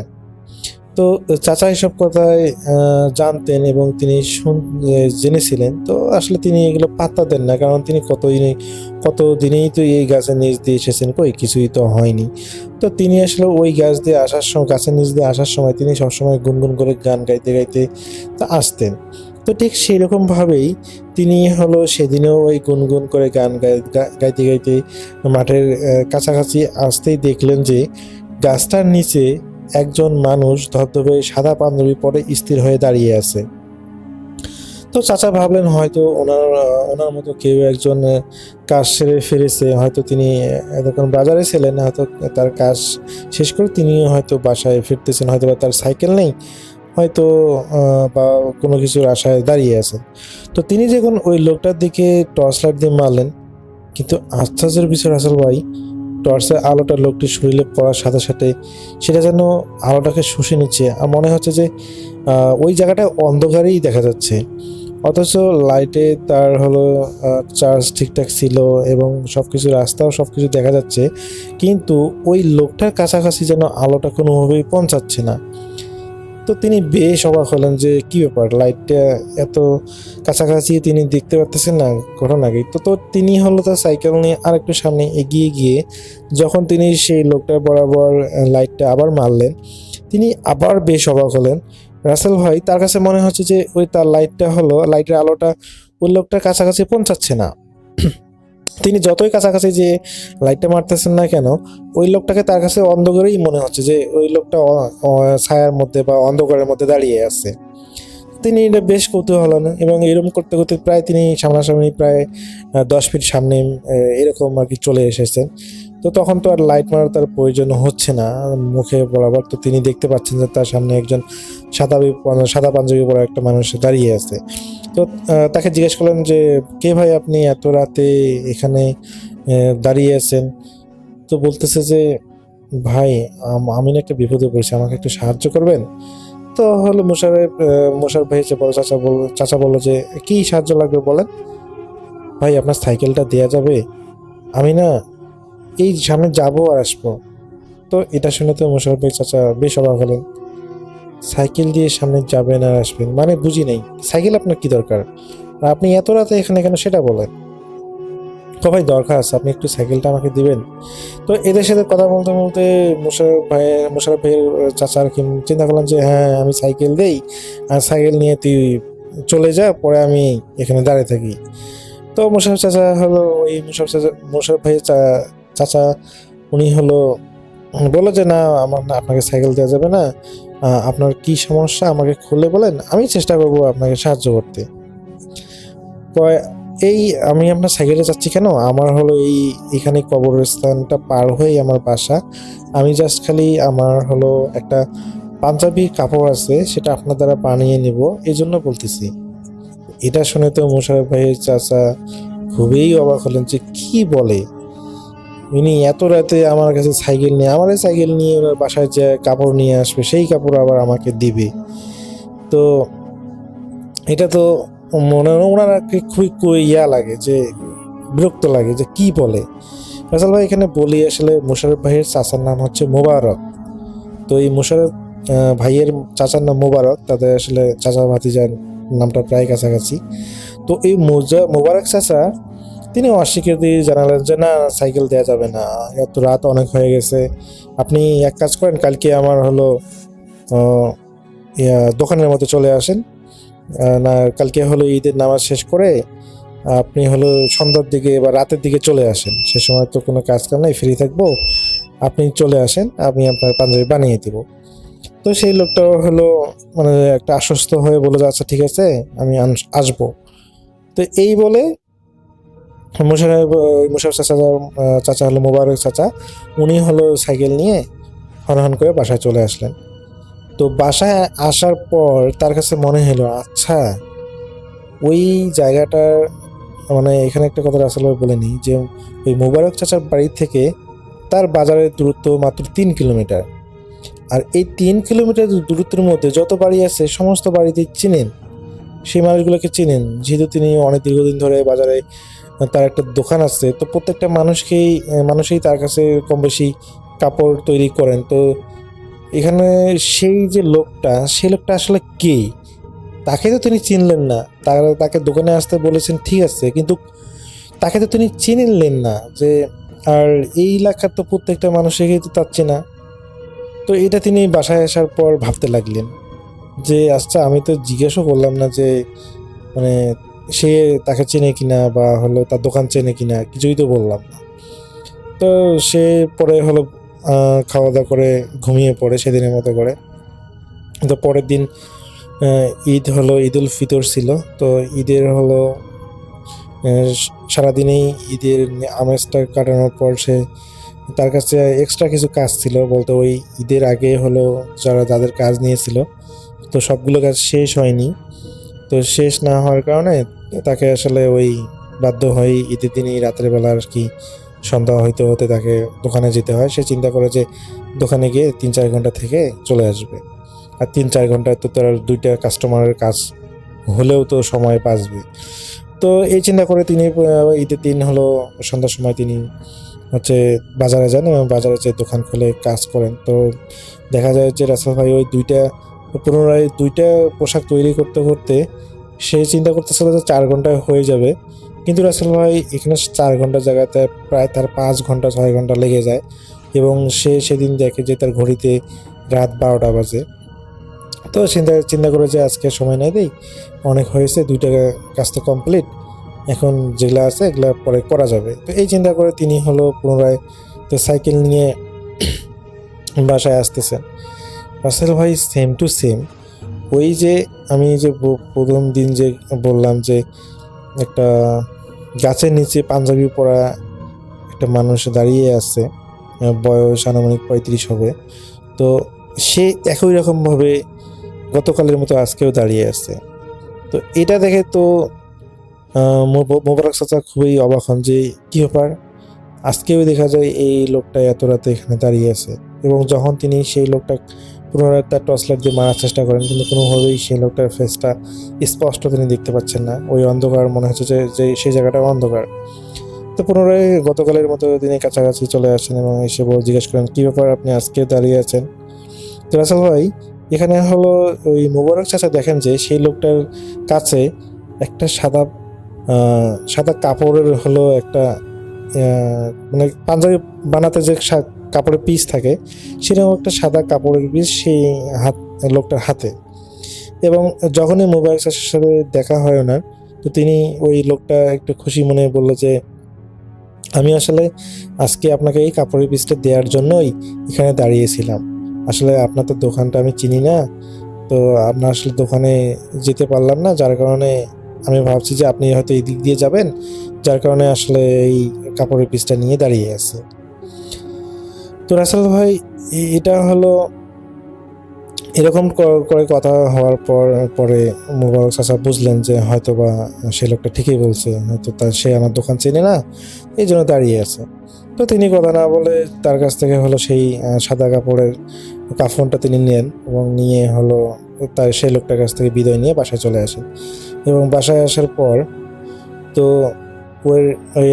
ওই হলো মোবারক চাচা বলেন তার স্ত্রীকে বলেন যে আমি আসার সময় এরকম একজন হলো একটা কাপড়ের পিস দিয়েছে, তো এটা তোমার কাছে রাখো, আমাকে কালকে হলো যখন আমি দোকানে যাব, দোকানে যাওয়ার আগে আমার মনে করে দিও, এটা আমি নিয়ে যাব। তো মোবারক চাচার স্ত্রী বললো, চাচি বললো যে ঠিক আছে, মনে করে দেবো, সমস্যা নেই। তো রাসেল ভাই সেদিনের মধ্যে তিনি খাওয়া দাওয়া করে ঘুমিয়ে পড়েন। এবং পরের দিন যখন তিনি হলো দোকানে যাবেন, ঈদের দ্বিতীয় দিন, তো দোকানে যাওয়ার আগে যখন তিনি তার স্ত্রীকে বলেন যে আমার ওই ইয়াটা নিয়ে আসো, পিসটা যেটা পাঞ্জাবির যেটা পিস দিয়েছিলাম বানাতে, যেটা তোমাকে রাখতে দিয়েছিলাম সেটা নিয়ে আসো। তো ওনার স্ত্রী যেখানে রাখিছিল রাসেল ভাই, তো পরে ওনার স্ত্রী যখন সেখানে দেখতে যায়, সেটা দেখে বেশ অবাক। রাসেল ভাই ওখানে দেখে যে কোনো ধরনের কাপড়ের পিস নেই, অথচ স্পষ্ট মনে আছে যে ওই চাচির মনে আছে যে তিনি সেখানেই রেখেছিলেন, যেখানে তিনি রাখেন জিনিসপত্র ওইখানে রেখেছিলেন, কিন্তু সেখানে সেই কাপড়টা নেই। তো এখন অনেক খোঁজাখুঁজির পর তারা দুজনেই পায় নাই, পুরো বাড়ি তন্ন তন্ন করে খুঁজছে। আর এটা তো চুরি হওয়ার বিষয় না যে কেউ এসে চুরি করে নিয়ে যাবে। তো না পেয়ে তিনি এখন এক প্রকার বিরক্ত হয়েই মোবারক চাচা তার দোকানে চলে যান। এবং দোকানে চলে যাওয়ার পরে তিনি সেদিন 10টা পর্যন্ত কাজ করেন। তো 10টা পর্যন্ত কাজ করে তিনি বাসায় তাড়াতাড়ি আসার চিন্তা করেন। এবং বাসায় যখন আসার সময় তিনি রাসেল ভাই দেখেন যে ওই একই গাছের নিচে সেই লোকটা দাঁড়িয়ে আছে, ওই সাদা পাঞ্জাবি পরা লোকটা দাঁড়িয়ে আছে। তো এটা দেখে রাসেল ভাই মোবারক চাচার একটু খারাপ লাগে যে ওনার তো কাপড়ের পিসটা আমি হারিয়ে ফেলেছি, এখন যে যদি জিজ্ঞেস করে আমি কি বলবো। তো রাসেল ভাই এরপর ওই লোকটার সাথে সামনাসামনি যখন দেখা হয়, তখন ওই লোকটা জিজ্ঞেস করে যে আপনি আমাকে পাঞ্জাবিটা বানিয়েছেন? তো রাসেল ভাই ওই মোবারক চাচা বলে যে না, বানা হয়নি, দেখি আপনার বানা হলে আপনাকে দিয়ে দিব, সমস্যা নেই, আর আপনি আমার দোকানে আসিয়েন, তাহলে হয়তো বা জিনিসটা দ্রুত হবে। তো এই কথা বলে মোবারক চাচা বাসায় চলে আসেন এবং বাসায় চলে আসার পর সেদিনের মধ্যে তিনি ঘুমিয়ে পড়েন। তো এর পরের দিন মোবারক চাচা কী করেন, ওই যে লোকটা তাকে একটা কাপড়ের পিস যে দিয়েছিল, তিনি একই রকম একটা কাপড়ের পিস একটা বাজার থেকে কেনেন এবং সেটা কেনার পর তিনি সেটা হলো ওই লোকটার হলো তিনি সাইজ জানতেন। তিনি বলেছিলেন যে কীরকম সাইজ, কত লম্বা কত হবে বলেছিলেন যখন প্রথম দ্বিতীয় দিন যখন দেখা হয়েছিল তখন। তো সেই অনুযায়ী তিনি মাপ মতো পাঞ্জাবিটা বানান এবং বানিয়ে তিনি সাথে রাখেন, কারণ ওই লোকটা তো বাজারে আসে না, ওই দেখা যায় ওই গাছের নিচে দেখা করে। তো তিনি হলো ওই দোকান বন্ধ করে সেদিনের মতো ওই রকম 10টা-11টার সময় দোকান বন্ধ করে তিনি বাসায় আসতেছিলেন। সেম টু সেমভাবে ওই গাছের নিচে তার সাথে আবার পুনরায় দেখা হয় এবং তিনি সেই লোকটাকে পাঞ্জাবিটা দেন। রাসেল ভাই ওই পাঞ্জাবিটা দেখে লোকটা এতটাই রাগান্বিত হলো যেটা বলার বাইরে। সে খুবই চিল্লাচিল্লি করে বলতে লাগলো যে আমি কি আপনাকে এই পাঞ্জাবির পিস দিয়েছিলাম? আপনি আমাকে এটা কোন পাঞ্জাবির পিস দিলেন? এটা তো আমার পাঞ্জাবি না, আমি তো আপনাকে এটা দেইনি। তো রাসেল ভাই, মোবারক চাচা এখন কি করবেন? তিনি পরে বাধ্য হয়ে স্বীকার করেন যে অ্যাকচুয়ালি এরকম, আপনার পাঞ্জাবির কাপড়টা তো এরকম বাসায় নিয়ে যাওয়ার পর এটা আমি সকালবেলা আর খুঁজে পাইনি, যার কারণে আপনার জন্য আমি নতুন একটা পাঞ্জাবি কিনে আপনার জন্য পাঞ্জাবি বানিয়ে নিয়ে এসেছি।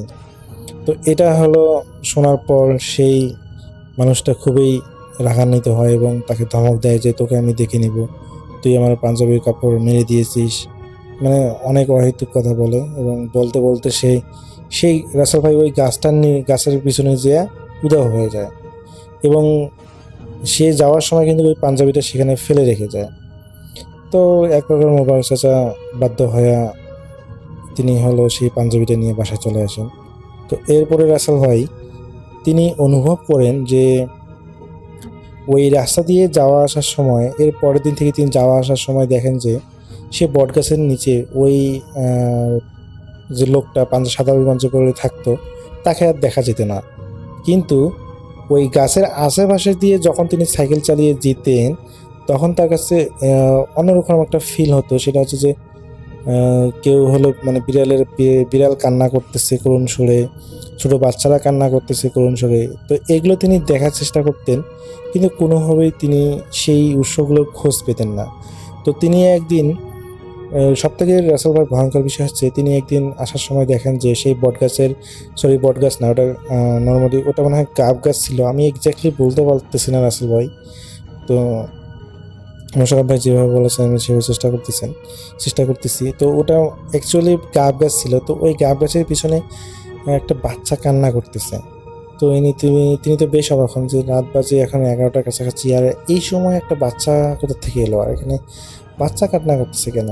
তো তিনি সেই বাচ্চাটাকে দেখার জন্য যখন সেই ওই গাব গাছের পিছনে যান, তিনি দেখতে পান যে সেখানে সত্যি সত্যি একটা বাচ্চা বসে কান্না করতেছে। তো রাসেল ভাই যখনই তিনি সে বাচ্চাটাকে জিজ্ঞেস করেন, এই বাচ্চা তুমি এত রাতে এখানে বসে কান্না করতেছো কেন, তোমার বাসা কোথায়? রাসেল ভাই যখন সেই বাচ্চাটা মাথা তুলে তাকালো তখন সে দেখলো যে সেই বাচ্চাটার মুখে, রাসেল ভাই মুখটা সাধারণ বাচ্চাদের মতো না, মনে হচ্ছে যে তার চোখগুলো ভিতরে ঢুকে গেছে, মুখটা কীরকম পোড়া পোড়া, আর চোখের ভিতরে ঢুকে যে সেখানে লাল আভা দেখা যাচ্ছে। তো খুবই ভয়ঙ্কর একটা অবস্থায়। এটা দেখে তো রাসেল ভাই মোবারক চাচা তো খুবই ভয় পান এবং তিনি সেখান থেকে এক দৌড়ে তার সাইকেলের কাছে এসে তিনি সাইকেল চালিয়ে বাসায় চলে আসেন। তো রাসেল ভাই ঘটনা এখানে শেষ হলে ভালো হতো, কিন্তু রাসেল ভাই এর পরেও তার সাথে আরও ছোটো ছোটো অনেক ঘটনা ঘটে, যার কারণে তিনি অনুভব করেন যে তার শরীরে প্রচণ্ড পরিমাণে জ্বর। এবং যখন তিনি একজন কবিরাজকে, সে সময় আসলে আজ থেকে 10 বছর আগে আসলে ওই গ্রামের ডাক্তাররা খুবই কম ছিল, কবিরাজই বেশি ছিল। তিনি তার পরিচিত একজন কবিরাজকে দেখান এবং জিজ্ঞেস করেন যে দেখেন তো কী সমস্যা, এরকম হচ্ছে, আমি অনেক খারাপ কিছু দেখতেছি, অনেক সময় কালো কুকুর দেখতেছি, বিড়াল দেখতেছি, আবার ছোট বাচ্চা আশেপাশে কান্না করে।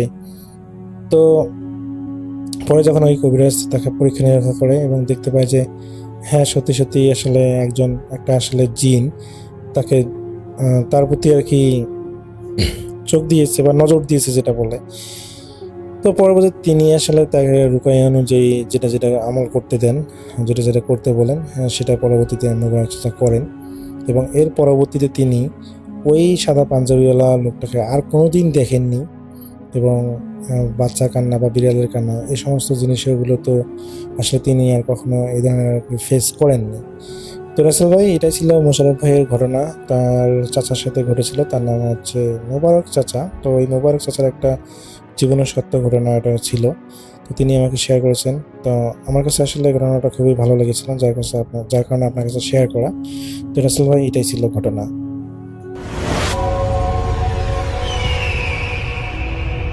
হ্যালো লিসেনার্স, আশা করি ঘটনাগুলো আপনাদের ভালো লেগেছে। আমি চেষ্টা করেছি বাছাই করে ঘটনাগুলো আপনাদের মাঝে শেয়ার করার। আমি প্রতিদিনই ঘটনাগুলো বাছাই করে আপনাদের মাঝে একটি করে এপিসোড শেয়ার করার চেষ্টা করি। যদি আমার ঘটনাগুলো একটু ভালো লাগে তাহলে অবশ্যই এই চ্যানেলটি সাবস্ক্রাইব করবেন।